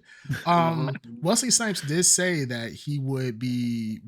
I know at one point he did say he would be willing to come back as Blade. I don't know if that time has passed, mainly because of his age. And he doesn't even look the same. So that'll be a lot of makeup and CG. You thought Blade 2 had a lot of CG? Yeah. Wait till Blade 4 comes out. Wesley Snipes a great actor. I think there's a bunch of great roles he could do in the MCU right now, but like, he can't be Blade. He's too old for that shit. Yeah, but he's 61. Yeah, so at this point, they would have to do a lot of makeup. Oh my god, they would have to basically do the equivalent of The Irishman, right? Yeah. Where they CG that young man's face, but when he moves, you can very obviously tell he's like 100. Yeah. So it doesn't work. Yeah, it just wouldn't work. I don't think facial wise, but not only wouldn't it work, they're not doing it. Well, the thing is that if they age, Blade does age. So if they did set the scene where there were some retcon time jumps, they're like, hey, I know we shot this before in 1990. Blade. We shot this in 1999, and it's kind of reverse Benjamin Button. It's 2024. And he's gotten old as shit, but he's still the one vampire hunter. It could possibly happen. All right. We'll see what happens. If they can do it with Mark Hamill, they can possibly do it with Wesley Snipes. So we'll see what happens. Yeah. But yeah, I mean, we'll see what we'll see in the next few months with Deadpool coming out, and then with Brave New World. I mean, this might be a turnaround for Marvel. We'll just hope and see. So I mean, they got exciting stuff. They got exciting stuff coming up. I say it all the time, but I'm excited about what the next couple movies are for the MCU. But you hear about Fantastic Four though. Fantastic Four, they said, is not going to be part of the MCU. See. But I'm jacked. Hopefully. Okay, now you're back. The whole point of it part of the MCU. That just defeats the purpose of But whatever. Yeah, we'll see what they do. I mean, they said at one point it was not going to be part of the MCU. That's recent news. That is going to be his own standalone thing, but we don't know what's going to happen. So let's just keep our fingers crossed. You saw what? What are you just? Sorry, I cut out. What were you saying? Fantastic Four. They said that it will not be part of the MCU. They said it's going to be like alternate reality, yes. and like it'll tie into what Secret Wars potentially, converge them and the X-Men. So they're all. I mean, the X-Men literally are at the end of Marvel's. They went into another reality. So literally, Beast says, "You're from another reality." Yeah. So yes, Fantastic Four are in another parallel reality. So the Secret Wars will converge everyone together. Yeah, Hopefully. hopefully we'll see about that. I'm kind of curious, but yeah, we'll see what Marvel can do. Well, now we're already talking about Disney. We might as well get into our main topic, which is the Acolyte, the power of 8 episodes. Ladies and gentlemen, put your seats in the upright position. Yes. Assume crash landing positions. Yes. We are Please locate the exit, your nearest exit, and make a clear path for it. We're about to nosedive. The pilot's saying we're gonna land by doing a complete 180, or not 180, 90 degree. It's not. Yeah, it'll be a 90-degree landing. Into the ground. Into the ground. None of us are pilots. It's a crash landing. Yeah. Some listeners are about to get some strokes. Yeah. So just be forewarned. Yeah, you thought last episode was bad. This is about to be worse.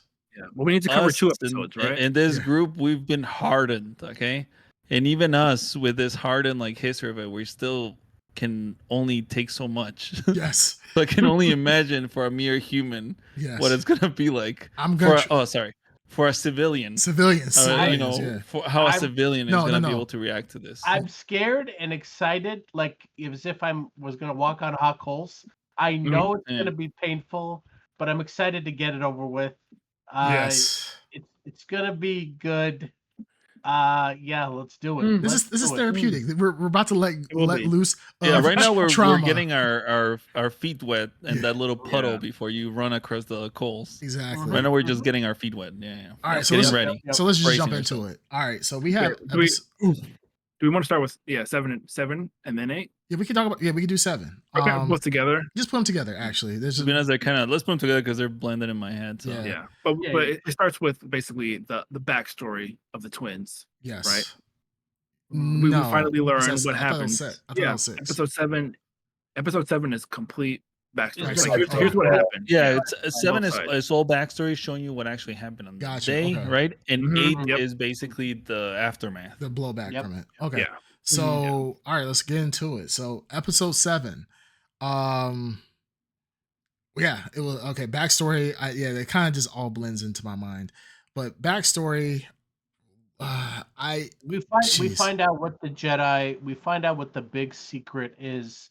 It was stupid. Jedi it was dumb. It was one of the stupidest. I'm not gonna lie. This was episode 7 was so absolutely it was so clever.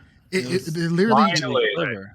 You get the setup as to why the Jedi kind of go down there in the first place. And they made a mistake. Oh Lord, that never happens. We see Trinity. Oh my gosh, I forget her name. Why is it escaping me? Carrie-Anne Moss character. Carrie Moss. Yeah. No, Green Tuner. You say it like it's one word. You like Carrie. It's Carrie-Anne Moss. Oh really? Yeah. You just say Carrie-Anne Moss. Weird ass names. Yeah, Carrie-Anne Moss. No. Listen, there's only one. What I really learned from this series is that there's something way more dangerous than being a Jedi or a Sith, which is working in the CDFS. Because fucking Soul literally saved these children from literal physical abuse and fucking manipulation. And what the thanks he gets fucking someone fucking the kid that he was in a weird creepy way trying to really save. You know what I mean? Say that one more time. You kind of broke out. Yeah. You busted up there for a minute. Well, I'm saying it was just got really choked up when he got killed by this child. Yeah, choked up by this kid that he was in a really creepy way trying to save. Is basically what I meant. This was real creepy. It seems so weird. It's like, oh, this kid, they really need me. I love this child. Yeah, you know what I mean. That I just it's like you can't. It crossed some crazy. Oh, now it's creepy.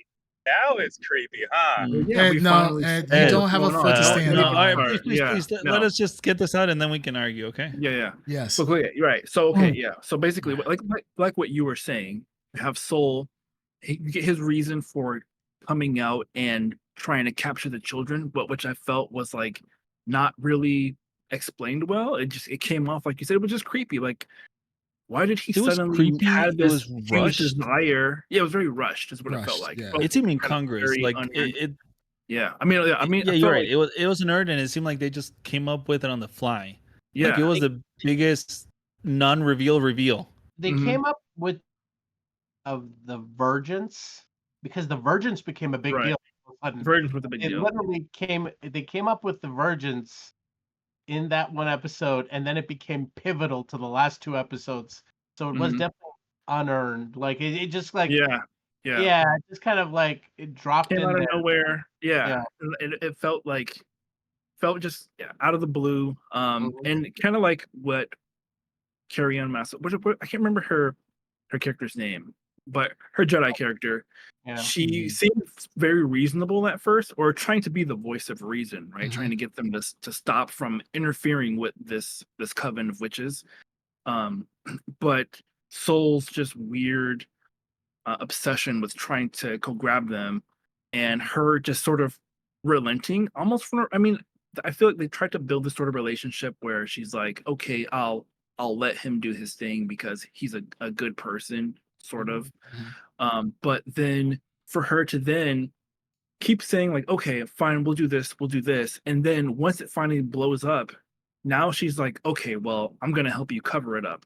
And it's like, is she supposed to be a good person, or is she now like, I mean, now she is an accomplice to what all they're doing and trying to cover it up and shit. But that also felt like really incongruent, like what you're saying. It felt super out of character for They her suddenly to yeah, just it go seems and like they follow them like wrote that. themselves into a hole that they just didn't know how to get out of.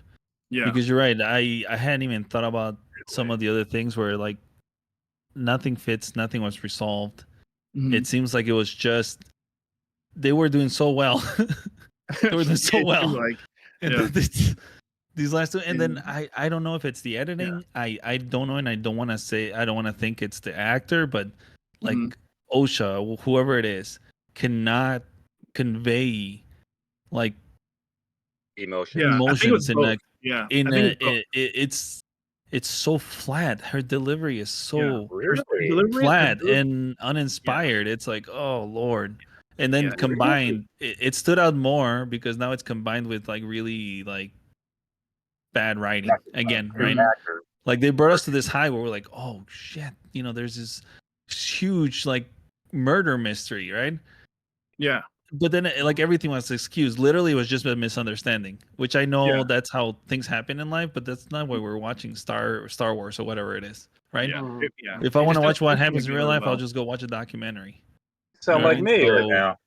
yeah.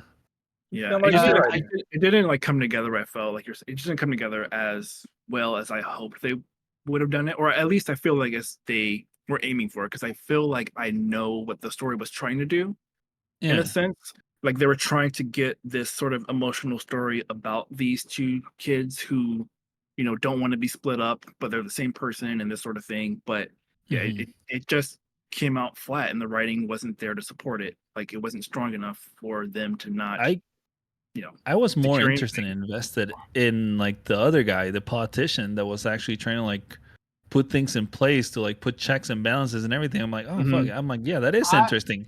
Like I let them be put under like scrutiny and actually have to answer to like a governmental power or something. yeah, Yeah.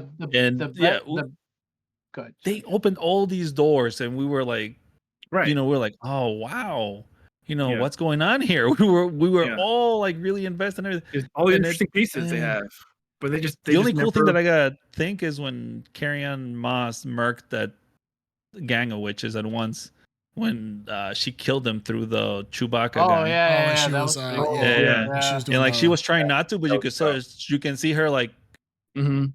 that's how you massacred can see the almost. level of Yeah, acting. You yeah. can literally without her saying a word, just in her pure acting, Mhm. she Yeah. told you, I don't want to do this, and you can actually see her, and when she actually switches, is like fuck it, and she actually goes for it and just kills them all at once. Yeah. That was interesting.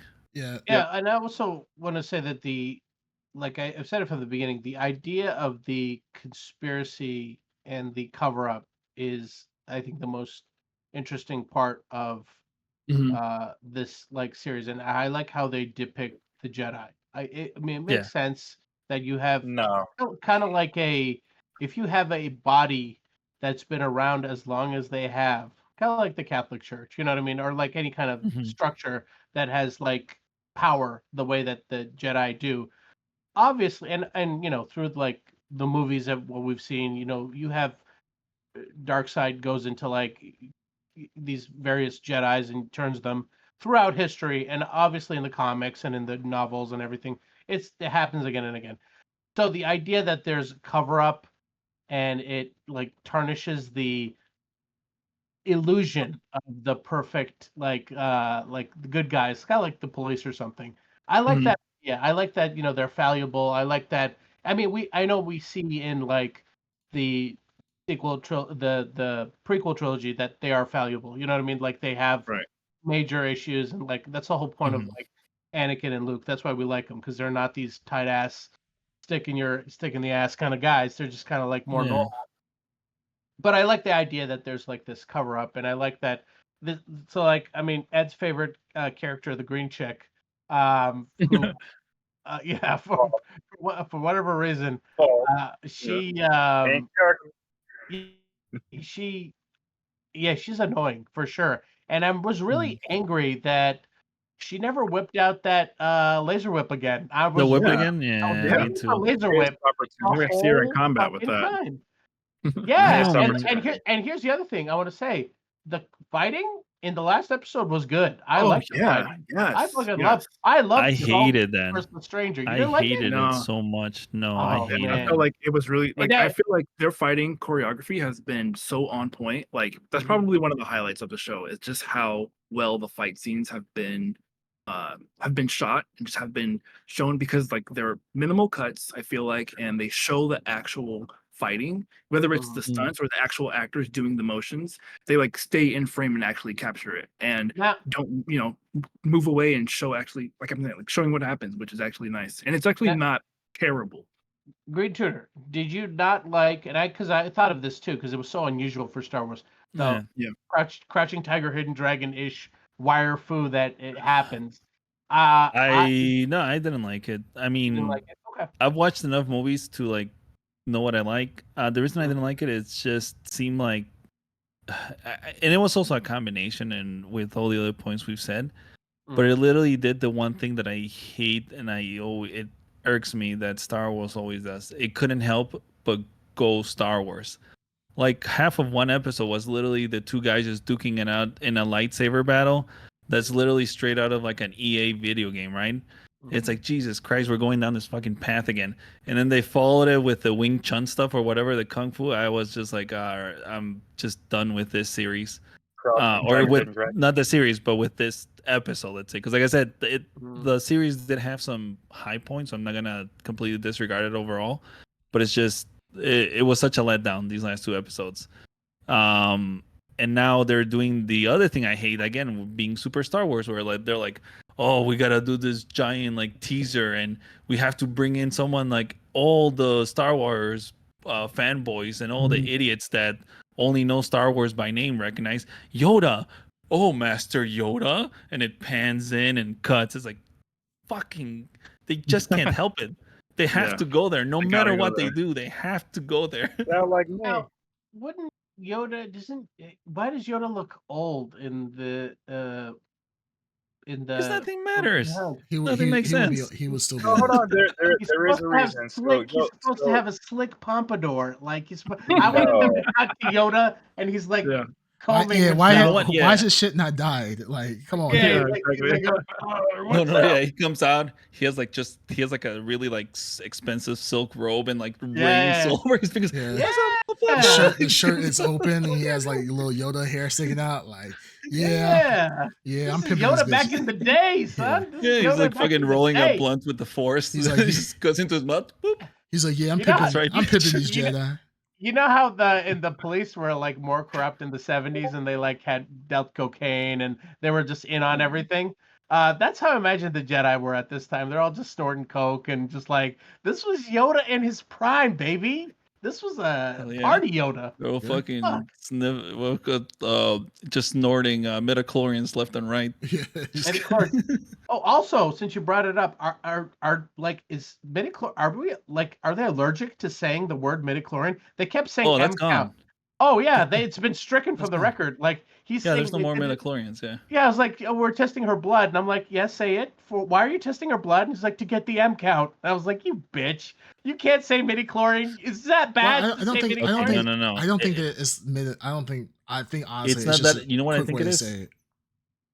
Not a quick way to say it, but also seeing how studios are, there might also be a thing where they're trying to avoid paying someone royalties for something. Oh, that's also another large possibility. Because a lot of times, even if they buy a franchise, even if you buy a franchise, certain pieces of a franchise might still have like residuals for a writer or something. That's the only other thing I can think of why they just completely I'll sell it to you. I'll sell it to you, but I sell midichlorians to you. If you motherfuckers use midichlorians one time, I'm taking. You don't know. He's a fucking weirdo. He thought that Jar Jar Binks was gonna make the prequels. Remember? Yeah, he did. He was like, Jar Jar is he's the point. Yeah. He became the most annoying character of all times. How dare you? Okay, so really, I mean, my idea is that the past 2 episodes, the backstory was kind of weak.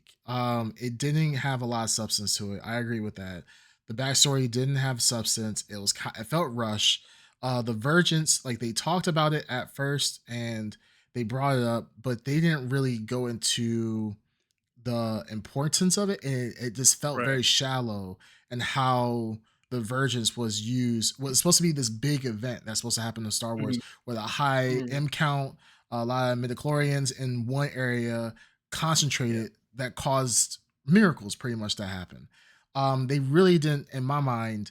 I thought it was a great attempt because that would be a reason why the witches were in the area. They could feel the Virgins. Or it could have just been by pure luck, but they could feel the Virgins, and the Jedi are just lagging behind and finding it. I felt like they really kind of missed that opportunity to really hone on other groups being able to be sensitive to the Force. Well, part of Soul's mission, I believe, or part of his motivation was to kill the mother, right? Because she was so powerful. I think that was one of the reasons they said at the end. Yeah. Yeah, she was very powerful. But I felt like it was just the storytelling of how they got from point A to point B. I felt, or point A to point C, that B was just missing. They just went from A to C, and it just didn't feel authentic. B. Well, the thing is, they ran. It honestly does seem like they ran out of time, and they just had to crunch it in. Because you're right, there's no like. I think what they were trying to imply was basically Soul hasn't been exposed to this kind of use of the Force, the magic, whatever. So seeing her, like form into whatever that thing was, completely bugged him out because he's not familiar with this. He's not like he's practicing this type of Force use. They have no control over it. Yeah, right? That's the thing, like the exactly. Exactly. So once he sees it, he's like, "What the fuck's gonna happen?" And the first thing he does is obviously he already had in the back of his mind the thought of killing this person, and now this gave him more of a reason as to why stop it, because it was turning into something that was completely unfamiliar to him. Well, the thing is, with Soul too, I dislike the fact the manifestation of the Force that was in an interview that I saw, that misty thing that she turned into was supposed to be the manifestation of the Force, which is BS in itself. I don't say necessarily as BS. I mean, we have people who, when Jedi die, they just vanish into thin air. So to give it some type of form, I'm cool with it. Yeah, the original one, that's the thing. It's like, and I know we're going to get into this. But basically, every iteration will always change it. We already went over this. The original ones, there was no body left. You literally just disappeared, materialized, right? Yeah. There were no whatever. The only one that got literally like anything chopped off was probably like Darth Vader, but that was because it was robot parts at the time, not the revised canon or the whole crap you're gonna bring up. Then when they eventually, the prequels, they started doing the blue guys, right? that somehow Force need Ghosts. Force Blue Man Ghosts, Group? right? Mm-hmm. Exactly, Blue Man Group. And now in this new iteration, now that I guess they're doing something else. So it will always keep changing, always keep evolving. Yeah. My Keep bringing us problem- new ideas, whatever. Because the only people that can turn into Force Ghosts was Qui-Gon, Yoda, Anakin, and Obi-Wan. That's because they learned how to do it. If every Jedi were able to turn into a Force Ghost, then Mm-hmm. after Order 66, every single Jedi that died would be able to turn into a Force Ghost. Yeah, but they learned from somewhere, right? The idea is that there are ancient Jedi teachings or ancient Force teachings, or the Force existed Right. before. The ones that learn how to do it learn from the wills, and that's going a little bit more into the lore of Star Wars. The wills. Not canon. Well, no, there's other Force Ghosts in the novels, but the thing is, we only see the Force Ghosts that we see because it's just movies. They can't show everybody's Force Ghosts. They're gonna show only the important characters. Yeah. So I feel like that's kind of the other characters are not important. Yeah, I feel like that's a moot point. But what I was trying to say is that ultimately, at the end of the day, with this series, I feel I have the same interpretation with you guys. It feels like it was rushed at the very end. The reveal wasn't really a reveal. The whole reveal, it could have been impactful. I think if we had better writing, it could have been a lot more impactful. I felt like the ending just wasn't impactful enough. I hated. Let me finish. So I hated Soul. I hated Soul. I hated Soul's ending. Soul. Yeah, they went from him being tempted by the dark side and saying like, Soul, you need to control your emotions, to him just being like, oh, I just love these girls so much. I love you, Osha. And it's just kind of like, it's creepy, weird. Yeah. It's really, it went from. Okay. I said. Sorry. Hold on, Ed. Sorry. Because the other thing too, just not in his defense, but the other thing though too was it was revealed that not that he didn't love them, but the reason that he also wanted to go after them was because of how they were all created. Force, right? Yeah, or how they were created. He was just he told Osha, like, you were too old. Like, you were too old to be a Jedi in the first place. Like, you were never going to be. But that was not his original intention, though. His original intention was when he was talking to Carrie Ann Moss, he just wanted to be having a Jedi apprentice so bad. He wanted to have a Padawan so bad, and she's like, "Do you want a Padawan because this is the right Padawan? Is the Padawan right for you?" Or are you just wanting to have a Padawan just to have a Padawan? You need to be able to figure out the difference of what is actually for you, and you're just trying to create it because you are impatient.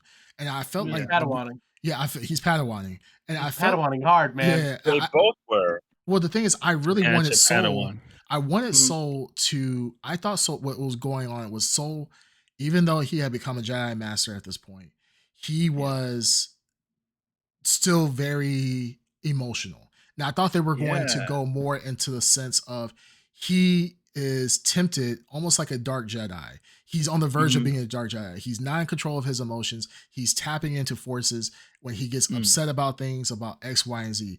And they kind of just, they kind of twisted it. And I wouldn't even twist it. I think they abandoned that. They went with it really good. And I was like, oh shit, like Soul, he seems like he's leaning to becoming a dark Jedi. And he went to just be like, I just love you so much, which that could be a thing of a dark Jedi, which could turn him into a dark Jedi, but they just didn't really capitalize on it. And this what really irritated me about the series is like, you had great plots that in the future, like if you didn't they had great ideas. Yeah, they had the idea, like even if you didn't capitalize it on season 1, if there was a season 2, you can go into depth of, you have Kimar, how you ever pronounce it, with Osha, Osha, and then they're going to the dark side. They're like really embracing the dark side. You have Soul, who's in the middle, and then you have all these other Jedis who they're not good people. They're trying to do the right thing, but they're doing it in a horrible way. There could have still been so many dynamics that could have worked and made for an interesting story. But what it turned out is just like Soul just became this lovesick puppy for a Padawan. And it just turned really crappy. And I'm just like, how did we go from a possible interesting story? Like, I can understand season 1 for a lot of shows are kind of weak. You have to build up a story. There's a lot of build up and so forth. But now that you have a character that you kind of established, he's had a lot of screen time, and then he just turned up to be a complete shit. And then he ends up dying like a bitch. And it's just like, like what the fuck? Right. You went from I'm about to kill this Sith not with like I'm just need to stop you, but I have hatred for you.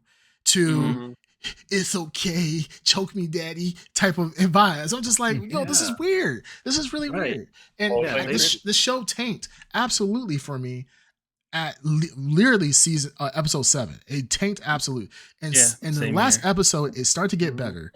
There were some Easter eggs. There's one Easter egg I definitely want to talk about with Darth Plagueis.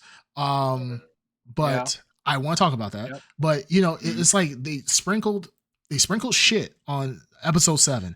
Episode 8 gave us a little bit of hope, but then they just absolutely shit the bed for the writing on the last like 10, 15 minutes. And it really pissed me off.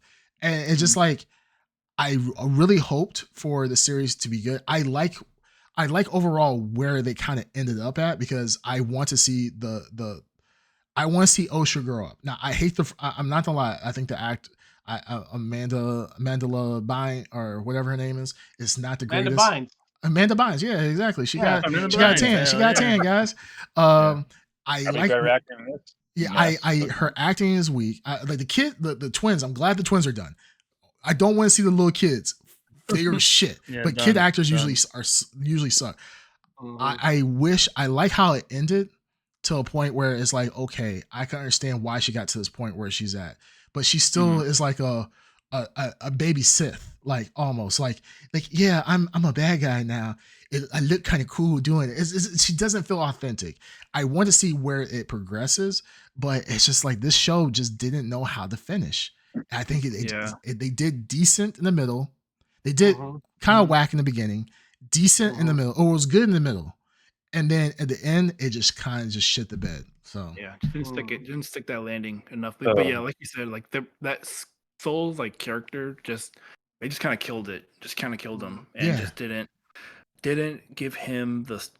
Well, they didn't finish the story beats. I guess like you were saying, where he was kind of like this wishy-washy Padawan or looking for his Padawan, and then he doesn't learn anything, and then he dies. Yeah. And so and it's just like and like he didn't feel his death didn't feel earned in the way of him, realizing his mistakes, or he naturally realized what he did. Obviously, he knows what he did was wrong. But he literally is like he just got caught red-handed. That's exactly right.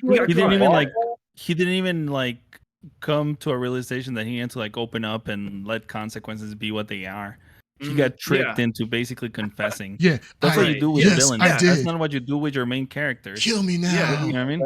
Anything wrong though, really? That literally is what you do with villains. When you do, it's like, oh, I got you. I was recording you or whatever. You don't do it for the guy that you're supposed to have sympathy for. Yeah, it's like you catch the guy, like you just like, hey, don't look behind you, guy, but tell the truth of what really happened. Yes, I did it. Wait, you tricked me, the sister that's been killing all the Jedi. Wait. You got me? You know what? Kill me. I'm okay with it. For the second time, mind you. Yeah. This motherfucker. what if you saw like a demon force thing about to pounce on you? What would you do? Would you run away or try and kill it? Well, based on his past behavior, I thought this dude was going to snap. Like how he was fighting the stranger, I'm like, this dude is about to go straight dark side and about to. We're gonna find out he's really the Acolyte or something like that. And he just kind of like, I beat you in combat. Now I'm gonna tell the truth, and you know what? Just kill me. I know this guy that I was just fighting and I was about to murder just now. I know he's defeated, and I could just just wipe him off the face of the earth. But you know what? I feel that I tell the truth now, and you know what? It's okay. It just felt like just the cringiest way to die. It's dumb. It was really dumb. To kind of rewind a little bit. The only thing that I noticed. Hold on. Sorry, go ahead. Let Ed. Yeah, go ahead. I haven't spoken yet. Yes, we know that. That's why I said be patient. I know. Go ahead, buddy. I've been patient. So one thing, the Grey Jedi and Sith, they don't love. If anything, Grey Jedi and Sith, they're very selfish. The only person that's really, I would say, close to love was Vader. But even Vader killed Padme. The Sith and Grey Jedi, they're very selfish. They only think of themselves. They're all about power, hate, greed, self-loathing. That's where they get their power from. So for this Jedi to be very emotional, it's not Jedi-like. I mean, I can't name one Jedi besides Anakin that has been emotional. It's the complete opposite of being a Jedi, and that's one of the reasons why Anakin failed and became Darth Vader, because he let his emotions take the best of him, including his selfishness. As for episode 7, it's just basically episode 3. Nothing new. 90% of the episode was nothing new except for the death of the mother. You would think in episode 7 we'll see who actually set on fire that whole fortress. It was still the same person. Nothing really changed. It was a waste of episode, a waste of $180 million. As for episode 8, total garbage. Like I said before, I gave it a 0, and I'll give my score later. The fight scenes, like I said before, are nice, but this one seemed kind of off. Like, I agree with Green Tuner. It seemed like it just wasn't good. He disappeared. Green Tuner's gone. I think at sorry, sorry. Oh, wait. frozen. Oh, Yeah, Dark because his Side. face was Oh, frozen in couldn't the same take it. position for a bit. Yeah. Oh, you couldn't take it. He needs to got sneeze. DC'd. No, he says he needs to sneeze. Oh, You need to see it, okay. And like I said before, and what was episode 4? That when the two mothers said, "I created them, I uh, held them in my stomach." I said before that they're pulling an Anakin. And in episode 8, and I think it was episode 7 too, they confirmed it. This whole Virgins of the Force thing, that same exact line was said when Qui-Gon was talking to Obi-Wan about Anakin, the Virgins in the Force. That's right. You did say that. That's true. I did say Right, that. you were Yeah, right. everything I said, every episode from episode 1 up until this point, I have said and has come to pass. Even the whole what'd you say? I'm sorry. What'd you say? the whole Virgins in the They Force thing. they dislocated his boy. Yeah. No, Or- what'd you say? That's my point. What'd you say that Castrated. Obi-Wan said? Qui-Gon, when Qui-Gon was talking to Obi-Wan, he was talking to Obi-Wan about Anakin. Mhm. And his word was the same word they use in here, virgins in the Yes. Force. That is in episode 1 of Anakin's story. Yes. Yes, they did. Now they use the same word in episode 7 or 8. The virgins of the Force. That one guy that died like a simp. Forgot his name. Ol or Joel or whatever. Soul. Yeah. He said the same exact thing. And he also believed that you two were created to by the Force. Same exact thing that I was saying. It didn't take rocket science to figure it out. But you guys, you clowns, say, "Oh no, wait till no, that's not true. Wait till Rocket later." science. Yeah, it is. It is. Come on, if someone says I created them and I birthed them and there's no father, that's Anakin. Like I said before, but you guys didn't believe me. Oh no, I'm wrong. No, I mean they didn't say it. I was giving them a chance to see what were they gonna say, how were they gonna be made. I still don't think it's the same. I still don't think. I'll be what you're honest. saying- I'm just on like Come on. autopilot. I don't know what's going on. Exact line Yeah. that Qui-Gon said to Obi-Wan, "Virgins in the Force." You know what? When Qui-Gon was he was actually testing Anakin. He went through the whole pod racing. He went through the blood test. He brought them in front of the console, the Jedi console. He tested Anakin to make sure that he was the one. But this crap, with the Squid Games guy, he just rushed it. He didn't test or anything. He just said, "Oh, yo, I love you." This whole creepy stuff. I said, "Oh, that you two are." He didn't say the word special, but basically he was saying it was special. Like, "Oh, you were made by the Force." It was just whole rush. At least Qui-Gon tested the boy. In this monstrosity of Star Wars, it was nothing tested, just rush. Mm. And what else? Crap, I had so much on my mind too about it. Oh, and the whole Sith. Like I had said back then, this is a Sith. You guys said, "Oh no, he's not a Sith. Wait till later." In an interview with the person who wrote this abysmal crap, he says he's a Sith. And both apprentices are creepy. with their Padawans, one who says he's a Jedi, he says, "Oh, I love you, I love you." And just I said it was creepy in the beginning, and then we got the other guy who is a Sith taking his clothes off in front of her, and then at the end of episode 8, rubbing his finger against his hand, her hand. Come on, what kind of mess is that? No Sith ever has done anything like that, whether it be a male or female Sith and apprentice. Y'all don't see Palpatine trying to scrub it up with Anakin. Didn't Anakin sleep with Padme? Yeah, but Anakin was a Jedi. It wasn't until he became Darth Vader that's when he killed Padme. Even though he did love her, his selfishness killed her. And choke slammed and force choked Padme. And then they're gonna do that too. Like how many Sith lords or Sith apprentices do you know can force choke? Yeah, she invented force choking. Yeah, I guess so. She not only did she is pure force though.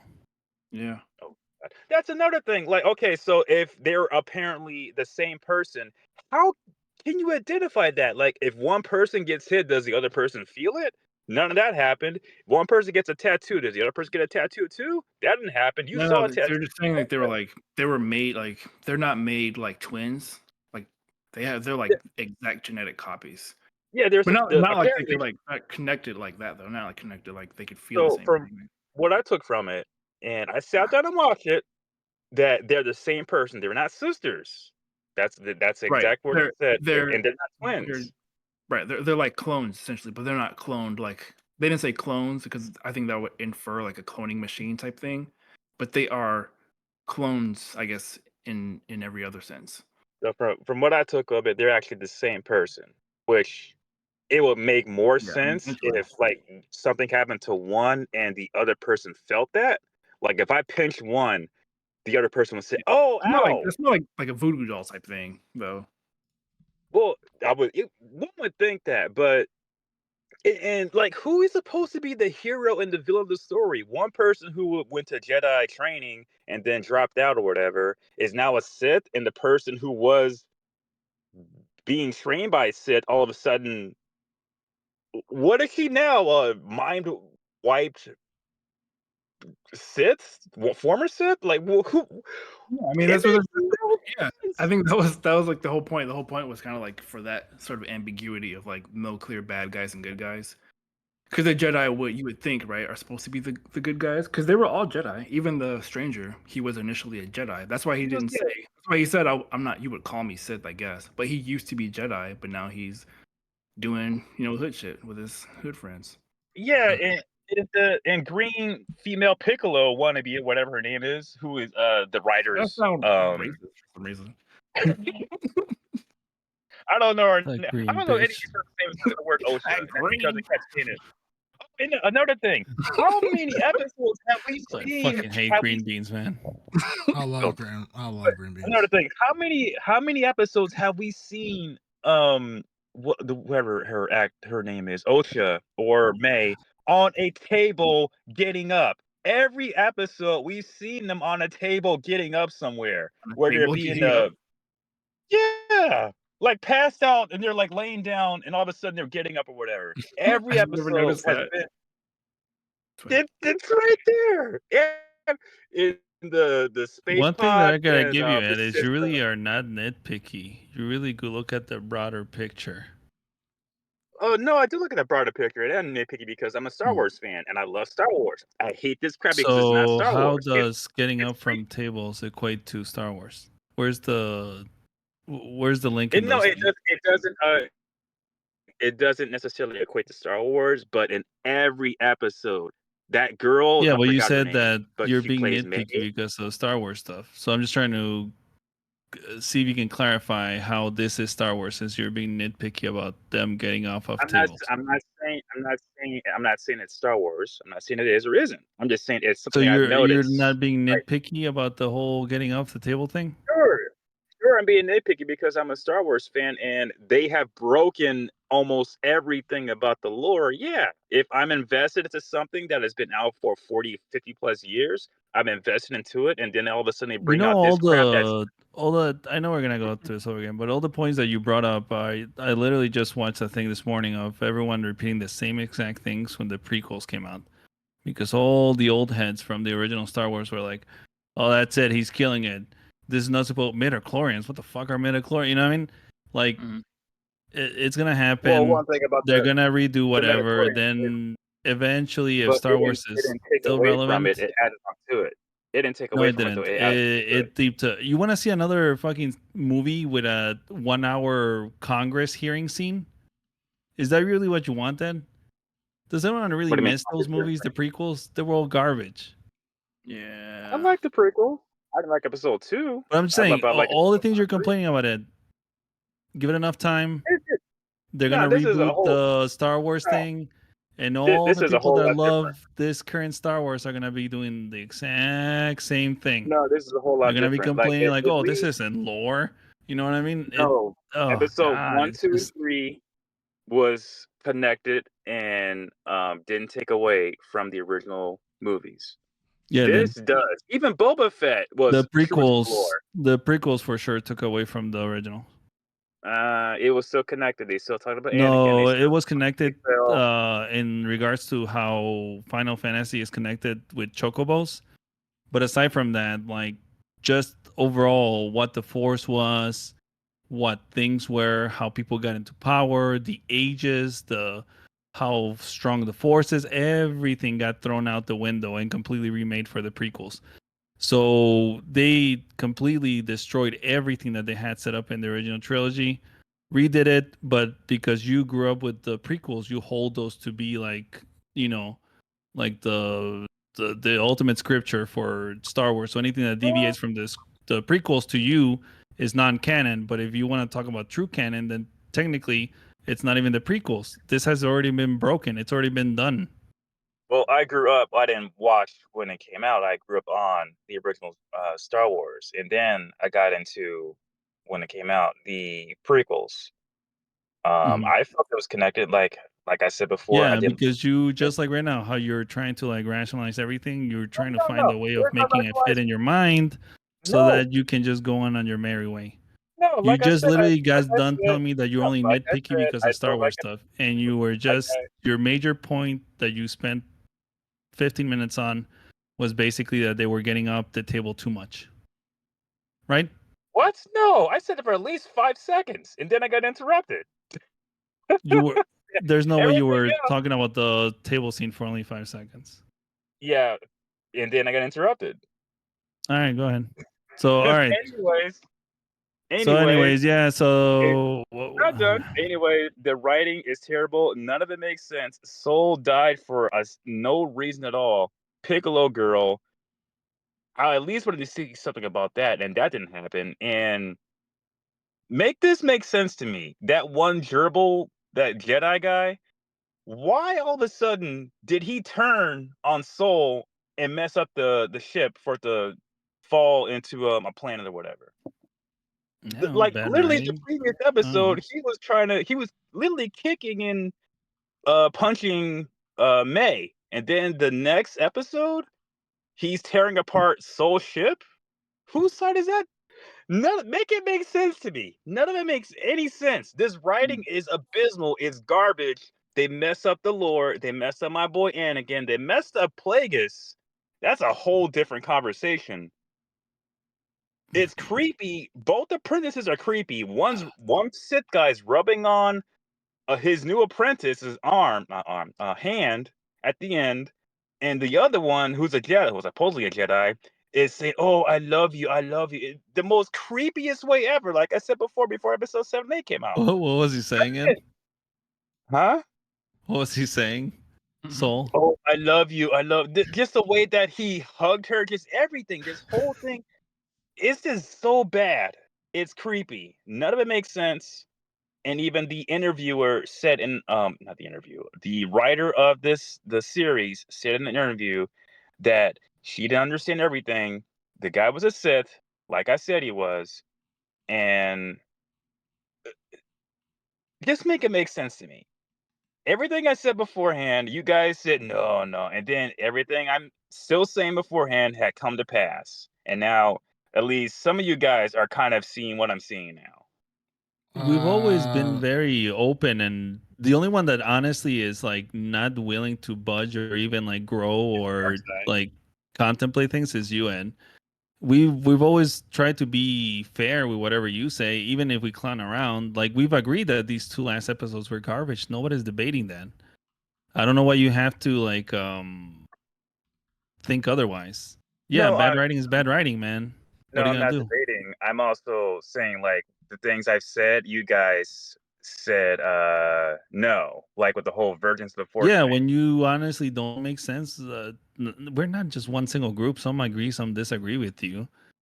But just, I mean, the difference is because you were saying, oh, at least now you guys agree. It's like, yeah, we've been agreeing with you on points that make sense. It's just you're not willing to like, you're honestly not willing to like give our points any merit at all, or even think about it. You just disregard it. Well, then how come you've never like been wrong about something? Oh no, I've been wrong about things, but what I'm saying is when 2 mothers with no father say, "Oh, I created them. Oh, I held them," or what, I can't remember the exact word. I held them in my stomach, basically. And there's no father. To me, that says the Force had a hand in making those 2 kids. I said that. You guys denied it. And then here we come, episode 7 We and didn't 8. deny it. I think we said that we didn't know. We didn't know, yeah. And yeah, then I once think it that's came what we said. out, We didn't know. We were being honest. that. We didn't know. We You were know, just speculating what it someone might be. someone out here who probably just popped up just now said otherwise. That no, I'm being I'm looking into it too much or something like that. And then here we come, episode 7 and 8. They say a virgin of the Force, and even Soul says that I believe that the Force created you 2. The same thing I said, and No, also we with the said whole that. Yeah. and also with the Sith. Like I said, this dude is a Sith. I mean, clearly he's got how many Jedis or even dark Jedis have a red lightsaber? 0. If some dude was walking around in all black, wearing all black with a lightsaber, what does that say to me? What do you guys think about that Sith. scene where the lightsaber changed colors? That's fine. Yeah, it was good because it helped illustrate how basically if you're evil, you're red. And once I saw that blue turn into red, I was like, oh shit, she's evil. Because before that, I honestly wouldn't know that she was Sith. I was completely oblivious up to that scene. I literally, when I saw that scene, I was like, duality. Look, her eyes are turning yellow. She's turning Sith. Guys, I missed a couple things. Sorry, thank God. but I gotta say I agree with everything Ed was saying. It's a great series. Overall, top 10. Really great stuff in there. Season 2 has already been greenlit. Basically echoing everything Ed already covered. I don't want to go over it too much, but yeah, rock solid work. Can't wait for more Acolyte. Well, Absolutely. I only got 2 questions for you all. Make it make sense to me. I got 2 questions for you all. The one guy, Quan Dawani, I forgot his name is, who was at the Jedi Council in episode 1 of the prequels, who was not supposed to be. Hold on, the guy with the long head, who was not supposed. Hold on. Conehead. Let's call him Conehead. Yeah, he's not supposed to be alive in the Acolyte. Make it make sense to me. Why is he alive in the Acolyte? Here's my second question. Hold on. Here's my second question. Oh, you don't want me to answer it? Okay. No, but here's my second question. That gerbil guy, I forgot his name, who was Basil. Okay, Basil. I don't care about anyone saying my hair. I'm seriously, I hate this. Yeah. Serious. Right. Basil. Yeah. Make it make sense to me here. Why in one episode he's punching and hitting May? Yep. Yeah, the bad guy. Yep. And then literally the next episode, he's tearing apart a Squid Games guy ship. Right. Make this make sense to me, please. Well, Okay. Conehead guy. Are you gonna answer? I was gonna give a real answer, but go ahead. Go ahead. No, go ahead. No. Dark side. Let me hear your. You don't think I was gonna give a real answer? No. No. I think you're gonna goof on him. Yeah, go ahead and goof. You goof. Goof and then. Yeah, let's make this entertaining, man. I'd be bored of tears just hearing this thing. I was gonna say that Basil, right, is probably an agent of chaos, right? And let's see. They just want to work on that face. Yeah, it's like, well. It's all part of the plan. It's all part of the plan. Hey, as we all know, Star Wars lore, all it takes is one bad day. Okay? It takes one bad day. And, one bad day, yes. One bad day. And that's, I think, what that scene was trying to sum up. And Conehead guy, that's his grandfather. Oh yeah, was it Mundi, whatever the hell it's called? Mundi. Yeah, Monday on a Monday. Yeah, money. Mundi Senior. Money. Here's something really quick. It's not a question. Here's something really quick. That planet that they're on is supposedly the reason why those witches are there was supposed to enhance their force abilities or the ways of using the force or the thread. If that was true, the Jedi that were on that same planet that visit there, that planet would be affecting them to be having their force abilities enhanced, which didn't happen for some reason.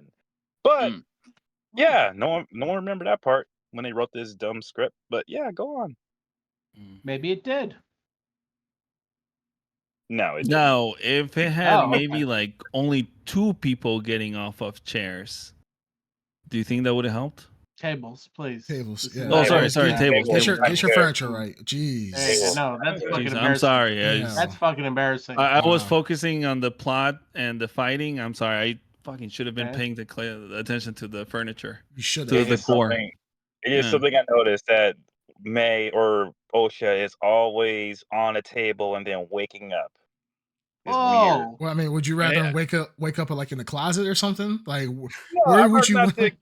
I hate when shows do that. Yeah, I hate when people be sleeping. It's something that I noticed in episode 8. Like, wait a minute. Like, I hate opening up the refrigerator and be like, yo, why is this person sleeping in my refrigerator? That's so weird, man. Like, next time, lay on the table like a normal person. Every morning that I wake up and I come down from my roof, as I roll off and jump into my window, I'm like, shit, dude, this is the way to do it. Yeah, absolutely. I just noticed that it's been in almost every episode because I noticed, oh, wait, this person can't emote. Why have I seen this before? Oh, wait a minute. This is in almost every episode.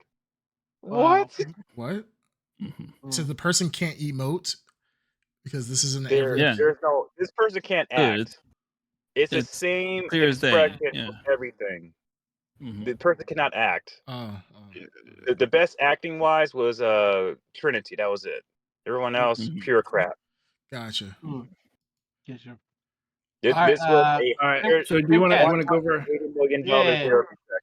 I want Creamcast to answer. He's got the real facts for us. Facts. I'm coming with the high. All right, let's hear it. All right, lay it down. Here comes it. So, shut up, man. You've been talking for like 20 minutes straight. Yeah, shut up, shit. Good. So Basil is so the current theory is that Basil is not an agent. He's an agent for Venestra, whatever how you pronounce her name. Because in the scene that you see Sinestro, yeah, whatever. Yeah. You see when Soul is pretty much on a rampage, right? He looks like he's about to go kill what's her face. He sabotages the ship, and after the ship finally lands, he instantly goes to the ship, start beaconing Venestra. I can't forget her name. Green chick. Piccolo girl. So he calls her. So there is a current theory thinking that either one or two things are happening. This guy is literally an agent of chaos, or his loyalty is to Venestra herself. Because why would he fix the ship to beacon the Jedi to come to the planet to find Soul and so forth? So the idea is thinking that he is loyal to Venestra. and that he's pretty much trying to, one, not have Soul kill this girl because that's not what she wants, and then two, because once again he's loyal to her first and foremost. So he's just acting the will that she would want to happen. And when Soul finally leaves and leaves the ship, he beacons her to actually find them because he knows that she's trying to beacon them the entire time. So that's the current theory that's going on. It might be something that might be looked in more into next season, hopefully, of his Basil's relationship with Venestra and how that's all going to turn out. Or it could just be bad storytelling and they just didn't explain it well enough. So that's the first thing. The second part, what was the second question? I totally forgot now because you've been blabbing for so long. Conehead. Why is Conehead here? Why do they... Oh, Conehead. Yeah, so I think we've already addressed this before, is that Disney already retconned his age. Disney has already said that his age has changed. So if you're going to be a purist, this is such a dumb point to bring up at the end of the day. If you're going to be a purist, Kal Mundi, the most beloved Star Wars character, exactly, a character his age wrong? Yeah, his story does not matter in the long run. And I feel like this is such a dumb thing. Disney's already retconned. Next, you're gonna tell me that fucking tentacle chick that got shot in that one scene of the battle is also what's it called? She's really not 21. Exactly. She's really like she didn't why is she in a bar when she's not 21? She's really 19. Shit. Holy shit. No, I mean Disney's already retconned his age. So there's no set determined age of that he has. Yes, at one point it was in the prequels that he was like 60 at the time or something like that, 40 at the time, and Disney retconned it so that he's actually much older than that. There was no set age initially, and then they retconned it. And I don't think it was during the Disney era where I think a novel came out where they made his age a little bit more nondescript, so he's older during this time, like 100+ years old at this point. So like I said, it doesn't really matter for his story. I feel like people, like if you're going to focus on such a minor character who literally show up in one scene and then you're going to be like, oh my God, this ruins the whole series. It's just like, all right, dude, like if they don't get every single plot point correct, or if you're not up to snuff with what Disney has retconned and so forth, then I mean, I don't know what to tell you. Like you're gonna hate it regardless. So there's no point of really like having a huge debate about it at the end of the day. It's just like for like most people, they saw it, they're like, oh, he's in there. Cool. Or he could just be a cool Easter egg. Like this, you try and make it like actually create like a timeline and be like, hey, if this part of the timeline. Ed, you don't even care about the character. You've never cared about the character. Hold on, for one, Ed talks about him all the time. Yes, like it's such a stupid thing to bring up. Figures, posters. He knew his name before. Did you know his name before the series? He's a beloved character. He's a beloved character. No, Ed, that's not what we're asking. That's not what we're asking if he's a beloved character. Did you know his name before? Did you know his name before the Acolyte? I still don't know his name. I know who he is. So you don't even care. So why is it even a point of contention for you? Why is it important to you? Why is it important to you? I care about.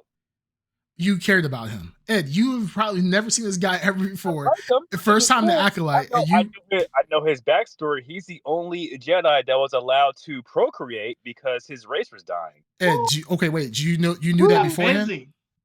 Huh? You knew that before the Acolyte? I know when I read the comic books. Yes. He's been there. Yeah. Oh, you gotta go back. Every time, and this is canon. Every time he busts a nut, he lives 10 years longer. I just spit facts. I just spit facts. There is a comic where he's a spitter. He's a spitter, not a swallower. No wonder they kept bringing that video up of that girl.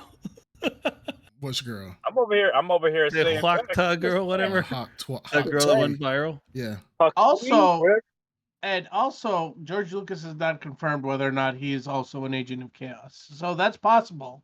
Oh, we got two agents of chaos. And anyway, whatever these theories or agents of chaos are, the way, did you even think that when you saw that? Yeah. No, really. You thought that, he must be working for I said there's a reason. There must. Well, I literally thought it's like he's doing this for a reason. Yeah, there's a reason. He's doing it for a reason. You might not like the reason, or it might not make sense to you, but there's always like an intention. Oh, it doesn't make sense to me at all. It doesn't. Trust me. But you asked. There's a reason. I said there's a reason he's doing it. I don't fully understand. There's a reason. Bad storytelling. That's the reason. Sure. I mean, yeah, that's an opinion, I guess. It's an opinion. I mean, there is a reason. There's an opinion. There's an opinion for all of this. I just say at the end of the day, this like going back and forth on one arguing with anybody on the Acolyte. I'm just like, it's kind of a moot point because you get your enjoyment out of it as you see fit. If you don't get enjoyment out of it and you want to nitpick every single thing about the show, sure. If you want to say, oh, Virgins didn't happen before Anakin and that's the reason why, like that Virgins has been literally referenced to the beginning of the midichlorians. When the midichlorians were first conceived, they were talking about virginses. So this is not a new thing. The fact of that doesn't take away from Anakin whatsoever, because they don't ever say these girls are the prophesied one. They don't say, oh, the power of two, the power of two. You were talking for 20 minutes. Be quiet. Yeah, so I'm talking. So they never said any part in the show. They are the chosen one. The power of two will become the one and bring force to. They're gonna say the opposite. It's like they're gonna bring force to the balance. Like they never say any type of shit like that. I didn't say either. No, okay, I didn't say you did. So stop, be quiet. I'm saying that at the end of the day, this takes nothing away from Anakin. Anakin's literally been.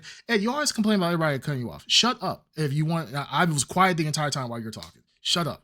So as I'll say, is that at the end of the day, they never brought up the Force, or they never said they're the chosen ones of the Force. They're gonna bring balance to the Force or anything of the sort. You're bringing Anakin into it to be like, oh well, they're taking over the prophecy. They changed everything and blah blah blah. First off, at the end of the day, this has nothing to do with Anakin. We don't. Well, first off, this is why I want to talk about Darth Plagueis. I want to talk about Darth Plagueis in a while. But at the end of the day, this is they are a freak. Not a freak accident. They are a experiment that has happened in the Force. Now with not Kathleen Kennedy, with these I forgot the director's name. We have Darth Plagueis, right? So now that we see Darth Plagueis, they're like, okay, now we can possibly tie in how Anakin was created. Now we know. Like before, we had this whole thing of Anakin being the chosen one by he's Jesus. He's Star Wars Jesus. He just came from immaculate conception. Yeah, came out from immaculate conception. That was the original story. Now that the story has progressed and there's been theories for years, literal years, decades at this point. Well, not a full 2 decades, but it's been close to almost 2 decades of theories that Darth Plagueis was the reason why, when Darth Plagueis was trying to, it's already been talked about in Legends about Darth Plagueis playing with the Force and being able to have control over life and death, that the experiments from Darth Plagueis was the reason why the Force kind of rebounded, and instead of giving Darth Plagueis what he wanted, rebounded and made Anakin instead. Or people were saying, well, because of Darth Plagueis, Palpatine eventually killed him in sleep, was able to manipulate midichlorians and have Smee give birth to Anakin, which I think that's now, as far as comics was concerned, is the canon. Now we're getting from the Acolyte, Darth Plagueis being involved in a situation where the witches created from one conscience 2 different people from a virgins occurring, and now there are 2 people. One's weak in the Force, one's stronger in the Force. So now we have the Acolyte. We see Darth Plagueis in the background. We don't know how Darth Plagueis is going to play out in this. There's theories, of course, and we can assume what could happen. But literally, it takes nothing away from Anakin.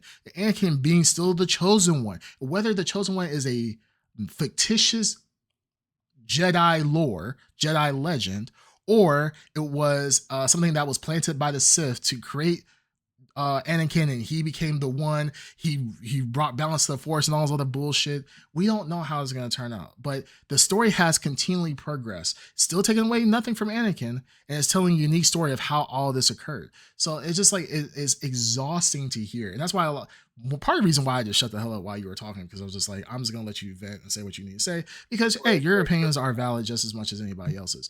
But at the same time, it's just like it's exhausting. Like, dude, they're trying to expand the story. Star Wars is not the same. Like episodes 4, 5, and 6 are not the same as episodes 1 through 3. And it's the expanding of the story where lore breaking things happen every time the Star Wars universe gets expanded. A lot of it tries to get retained, but things will break. And that's all the Acolyte is an expansion of the existing lore. And I think at the end of the day, if you can't appreciate that and just have fun with it, at the end of the day, if you just want to have fun with it, that's just really what it is. But right now you're acting like, oh my God, this tears up everything that is so sacred to Star Wars, when it really doesn't. It plays in very well.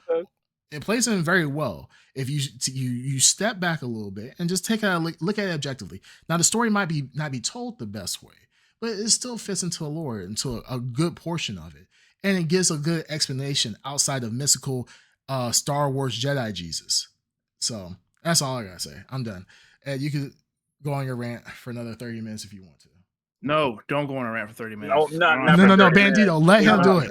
Not for 30 minutes. You're heard of No, not for 30. Maybe 29, but not 29. Go 69. I'm just a few things you said. First of all, yes, it messes up everything but Anakin, because it was prophesied that Anakin was the chosen one. I didn't say these twins were the chosen ones, but it was prophesied that Anakin was the chosen one, and he's the only person that would be born out of the Force. This messes up completely. This takes away from Anakin, not add to it. What? Please don't ask why. Yeah. Who cares? Because it's the been movies still you happen. can still, but you can still have a prophecy after that he's the only one. Okay, but you gotta the chosen. Hold on. Listen, what does it mean to be the chosen one? That means there's only one, right? Yeah, it still happened. Anakin still came out. He still did his thing. It still happened. So okay, if he's hold on. If he's the chosen one and he's the only one, why is there two beforehand? He's the chosen when one. It's been prophesied. If someone because they weren't the chosen ones. Because they weren't the chosen ones. But let's say next question. But let's say this. Let's say let's bring reality into this for a minute. Are you trying to prove it that they are the chosen ones now?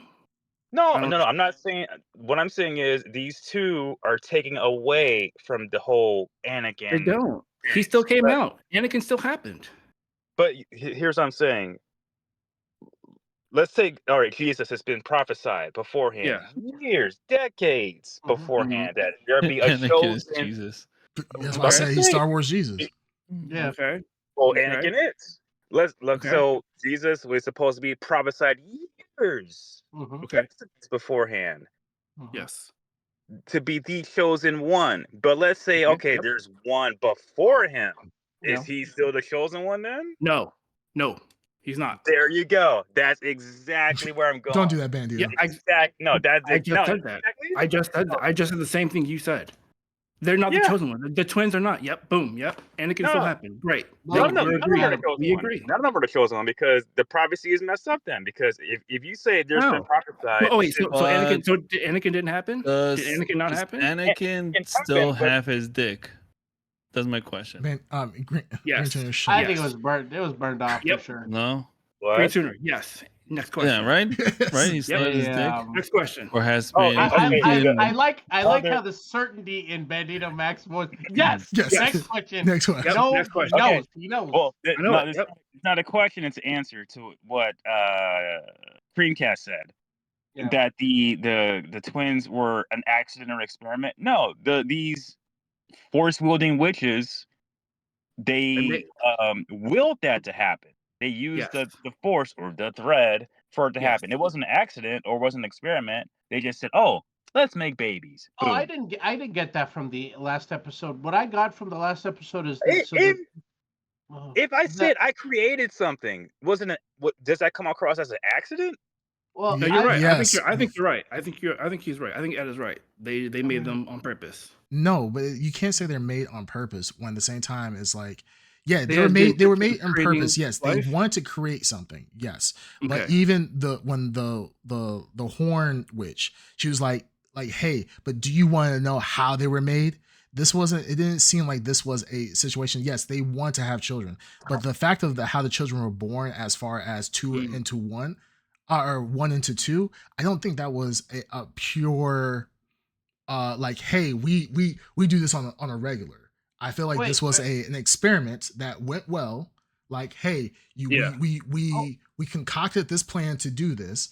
It worked. We were surprised that it worked because this is a big deal to us, and it happened. So that's what I meant by intentional. Like they were doing. I'm agreeing. Like they were doing an experiment, and like oh shit, it worked. Like, also, wasn't the whole point of the Virgins like that they took advantage of the Virgins? They took advantage of the Virgins. Yes, this could not have happened without the Virgins. This is if they tried to have these two kids on Tatooine, that wouldn't have happened.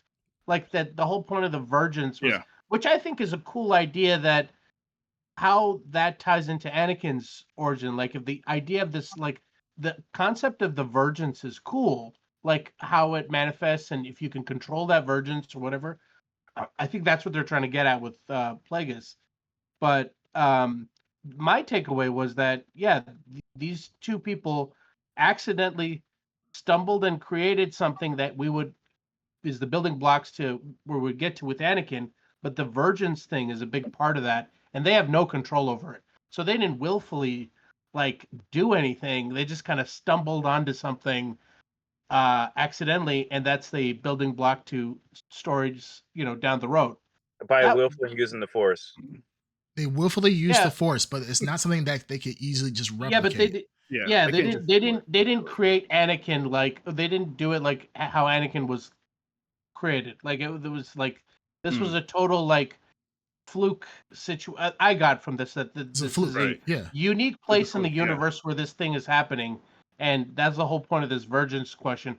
But it is weird that they literally, like I said earlier in the episode, they brought it up in the last two episodes, and it's such an important thing. So I don't know. Yeah, go ahead, Ed. So these group of witches that said in episode, I think 3, that the thread is not to be, what's the exact word they said? The thread is not to be willfully used or something like that, but they willfully used to create these twins in a experimental, surprising way. Yeah, that's what they think. Remember, they don't know that. We said fluke. That's what they think, which makes that's my takeaway from it, and it makes sense to me where they were going. So I'm happy with how this all settled. Like again, the story's not great, but it makes sense where they were going. At this point, it's canon that Luke is not a prophesied. Luke is canon at this point. It's canon that Luke is not Luke. Anakin was not created by Immaculate Conception because midichlorians got together and midichlorian God said, "Hey, I want to impregnate the Virgin Mary Shmi," and so forth. It's already been put as canon that Palpatine manipulated the Force and the midichlorians inside of Shmi to create Anakin, therefore creating the prophecy himself. So at any point in time, even if you say, "Oh, you know what? I don't believe that that's the story. My Anakin is Jesus." I mean, it's already canon at this point. And if you want to say, "Hey, my story ends," like if you say the lore for you, and this is perfectly fine. And this is, I think, a lot of people are getting confused. If you want to say the story stops with episode 3, if episode 3 is the final thing for lore for you and that's it, then sure, you can tear this apart all you want. But the canon has evolved over time, whether it's retconned by Disney. George Lucas gave up his baby, so at this point he already changed things that happened even within episode 3 through 6. So at any point in time, it's already done. They gave it to Disney retconned it, and that's the story at this point. So if you're going to be a purist and be like, episode 3, that's it for me, or episode 6, that's the end for me, then sure, that's totally fine. But then if you are saying, like, you're getting all upset about this, then do you accept that Palpatine by canon now created Luke and he's no longer Force Jesus? Well, he didn't create Luke. Anakin. I mean, Anakin. I'm sorry. Did Palpatine create Anakin? Do you accept that as canon? I'm gonna say yes. If that's canon, then yes. I read the comic. Everything after that with the Acolyte makes sense. It totally ties in. No, it doesn't. It can easily tie into it. The prophecy was spoken about before Palpatine creating Anakin. If anything, he's fulfilling that prophecy. Right. What if the Okay, so prophecy then it doesn't matter. was created It doesn't by matter. It doesn't matter. It doesn't matter. It Then. doesn't matter. That means that the And you prophecy, agree. yeah. So at the end of the day, you agree Yeah, and that you the agree. acolyte can be 100% correct at this point, because at this point, You just said it. He fulfilled it. He fulfilled it. So that's what it is. Palpatine fulfilled it then. You just said it. All right, so what blurries you give? Yeah, let's give it the blurries at this point. It's gonna talk in circles. No, so like I would love. I like Obi-Wan. I like Ahsoka. Didn't like Boba Fett. I like the expansions of the story. That's what I want. But the thing is, the difference between Boba Fett and Obi-Wan and Ahsoka, those followed the lore. They made sure they kept up with the lore, that it didn't break anything. This thing has broken it multiple times. This Acolyte series has broken multiple times. That's my problem with it. They messed up Anakin. They messed up the Force. They what else did they mess up? If anything, they probably messed up Yoda too. So many things have been messed up. That's why I don't like this series, because it's just a mess. And and another thing too is, like, if for some reason, and I said this before, that it was creepy, no one believed me. I think this is somewhat sexual too. With no, I'm just saying. I mean, the dude is tucking her hand at the end. Yes, he's holding her hand 9 times out of 10 because he no. He's not holding her hand. He's caressing her. He's not. No, he's literally just holding her hand. He's not like. That's triple X Amish porn right there. Yeah, no, there's three things. There's three things I noticed. Okay, all right. Say your last piece. Okay, we got it. Hold on. Okay. Squid Games was creepy, and I felt that was somewhat sexual. That's just me. That's what I saw. Okay. You said that several times. I'm sorry. Okay, I feel uncomfortable when you say Squid Games guy. Yeah, Squid Games is real weird. When you say Squid Games guy, just say Soul. Just say Soul. Yeah. Gone sexual. I forgot their names because none of their names. I get it. Yeah, we get it. We hate the show. We understand. All right. So in the Force Witch, when she was possessing that dude's mind and telling him to get on his knees. All right, you got 15 seconds. You keep repeating the same stuff that you don't like. I this is the first time I said that. But you keep repeating the same, like you don't like sexual stuff. We get it. Okay, you get 15 seconds. It's different in Star Wars. Okay, and with this guy caressing at the end. Yes, you said that already. Yes, you don't like that. He's caressing the hand. Okay, gotcha. All right, guys, let's do blurries. Okay, let's do. Yes, we understand. Right. All right, blurries. Let's give blurries for at this point for the entire season. I'll go first. I'll give this a 4. Not good. I hate the acting at certain parts. The fight scenes were pretty cool. I feel like the story wasn't fully fleshed out. They went through things that should have been a little bit more carefully written. Overall, if it was just purely action, I'd probably give it a 7. But since we got all that bad acting in it, I have to give it a 4. I think it's a little bit below average. So 4 for me. Yeah, I give it a 5. I would say, keep the stunt coordinator, obviously, but I'll hopefully get better writing if they do get the next season. That's it. All right. Yeah, 5 as well. Really good ideas and concepts, or not really good but interesting enough, just not exploring. Hopefully they'll explore in the next season, but I have my doubts. Dark Side. Well. Oh, shit! We got dark side. Double dark side. Is this blackface dark side? Agent of chaos in this show. No. What the fuck? I don't know. 6, I guess. What would you really give it? Give it a real score. Yeah, give it a real score. 6. Okay, 6. Why? Score. 6. The same reason as everybody else. Or I should talk about that. No, I liked like I said, I liked seeing the Jedi in something other than the usual bullshit they're always in. I like the idea that there is corruption in the Jedi. That's the whole reason why the Jedi fell. I want them to show more of that shit. Yeah. I like the idea that, like, at the start of this series, I like the idea that this was like a murder mystery or a, like, something with Star Wars and Jedi. Like Jedi are like cops, right? So show like a murder mystery. It sounds cool. It was a cool idea. Execution was not good, but the concepts were cool. The attempt was cool. I want them to keep doing shit like this because I don't want the same shit over and over again. I'm sick of Star Wars as it is.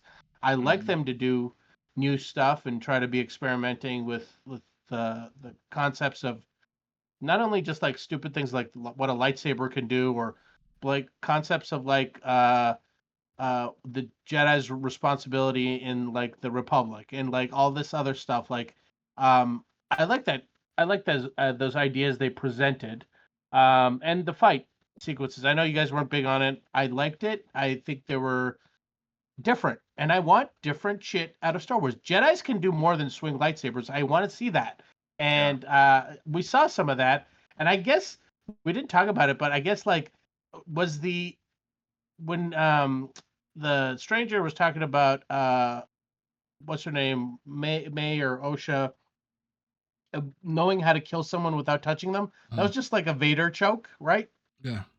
Yeah. Right? Yep. It's just Vader choke. So this was the invention of the Vader choke, which is cool. Somebody had to do it for the first time, right? That doesn't just fucking come out of nowhere. So that's cool idea, right? And I like the Plagueis idea that, you know, the concept of Anakin's existence just doesn't materialize out of nothing, right? It has to come from somewhere, ideas, intentions, like the dark side is manipulating things, the Force is trying to counter it. I like that struggle has been going on for a lot longer than episode 4. You know what I mean? So I like the concept of that, like how old that is and them establishing how old that is. So there's a lot of cool stuff they tried to do here. But yeah, I agree with you. Last 2 episodes kind of just they rushed it, fell apart. And yeah, weird character changes and turns. So I had to give it a 6, but there's a lot of good stuff in it. Way better than Book of Boba Fett. Way better than the Anakin Obi-Wan show. Oh, I mean, Lord, at least I'll watch this. I can watch this. I won't watch it again, but there's a bigger chance of me watching this again than ever watching an Obi-Wan show again. So, I mean, yeah, it's not a total loss, but 6, that's where I'm at. All right. Ed? So, what do you think I'm going to give it? I Probably don't care. 0. Just give it like just a give it a 1. score. Probably 0 or 1. Yeah, 0, 1, one of those. Give it a 0, Ed. Just give it a 0. Just Ed. please, just be quick though. We don't need another like. Give it a 1. Give it a 1. Please don't go over every single point that you said again. Just wrap it up, please. I'll give it a score. So I'm giving my score the way I give it because this is how I feel about it. I don't care about any article or YouTuber. Like, you guys didn't like Obi-Wan. I liked Obi-Wan. I like Ahsoka. I thought Book of Boba Fett was terrible. I want something different from Star Wars. Again, Ed, please just get to the point, dude. Hold on. Darkseid gave his 20-minute spiel just now about a score. I'm doing the same thing. It's going to be quick. Don't worry. I want something different from Star Wars too. I loved Rogue One. I loved Andor. This is just not it. My score on this is a 0.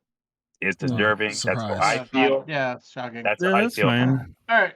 Yeah, cool. that's fine. Okay. Alright, so take us out. Ed, take us out. That's it. Yeah, take us out, Ed. All right. In Basil's voice, how do you want me to do it? Any voice whatever you want. want. Yeah. It's all good. However you want to do it, bud. All right, ladies and gentlemen, the only true person of chaos. Excuse me. This has been an abysmal review of the Acolyte of episode 131 of the Blrd podcast. You can find us on all major podcasting platforms and watch us live on twitch.tv/the Blrd podcast. Until next time, rub those fingers together. Tell your apprentices that you love them.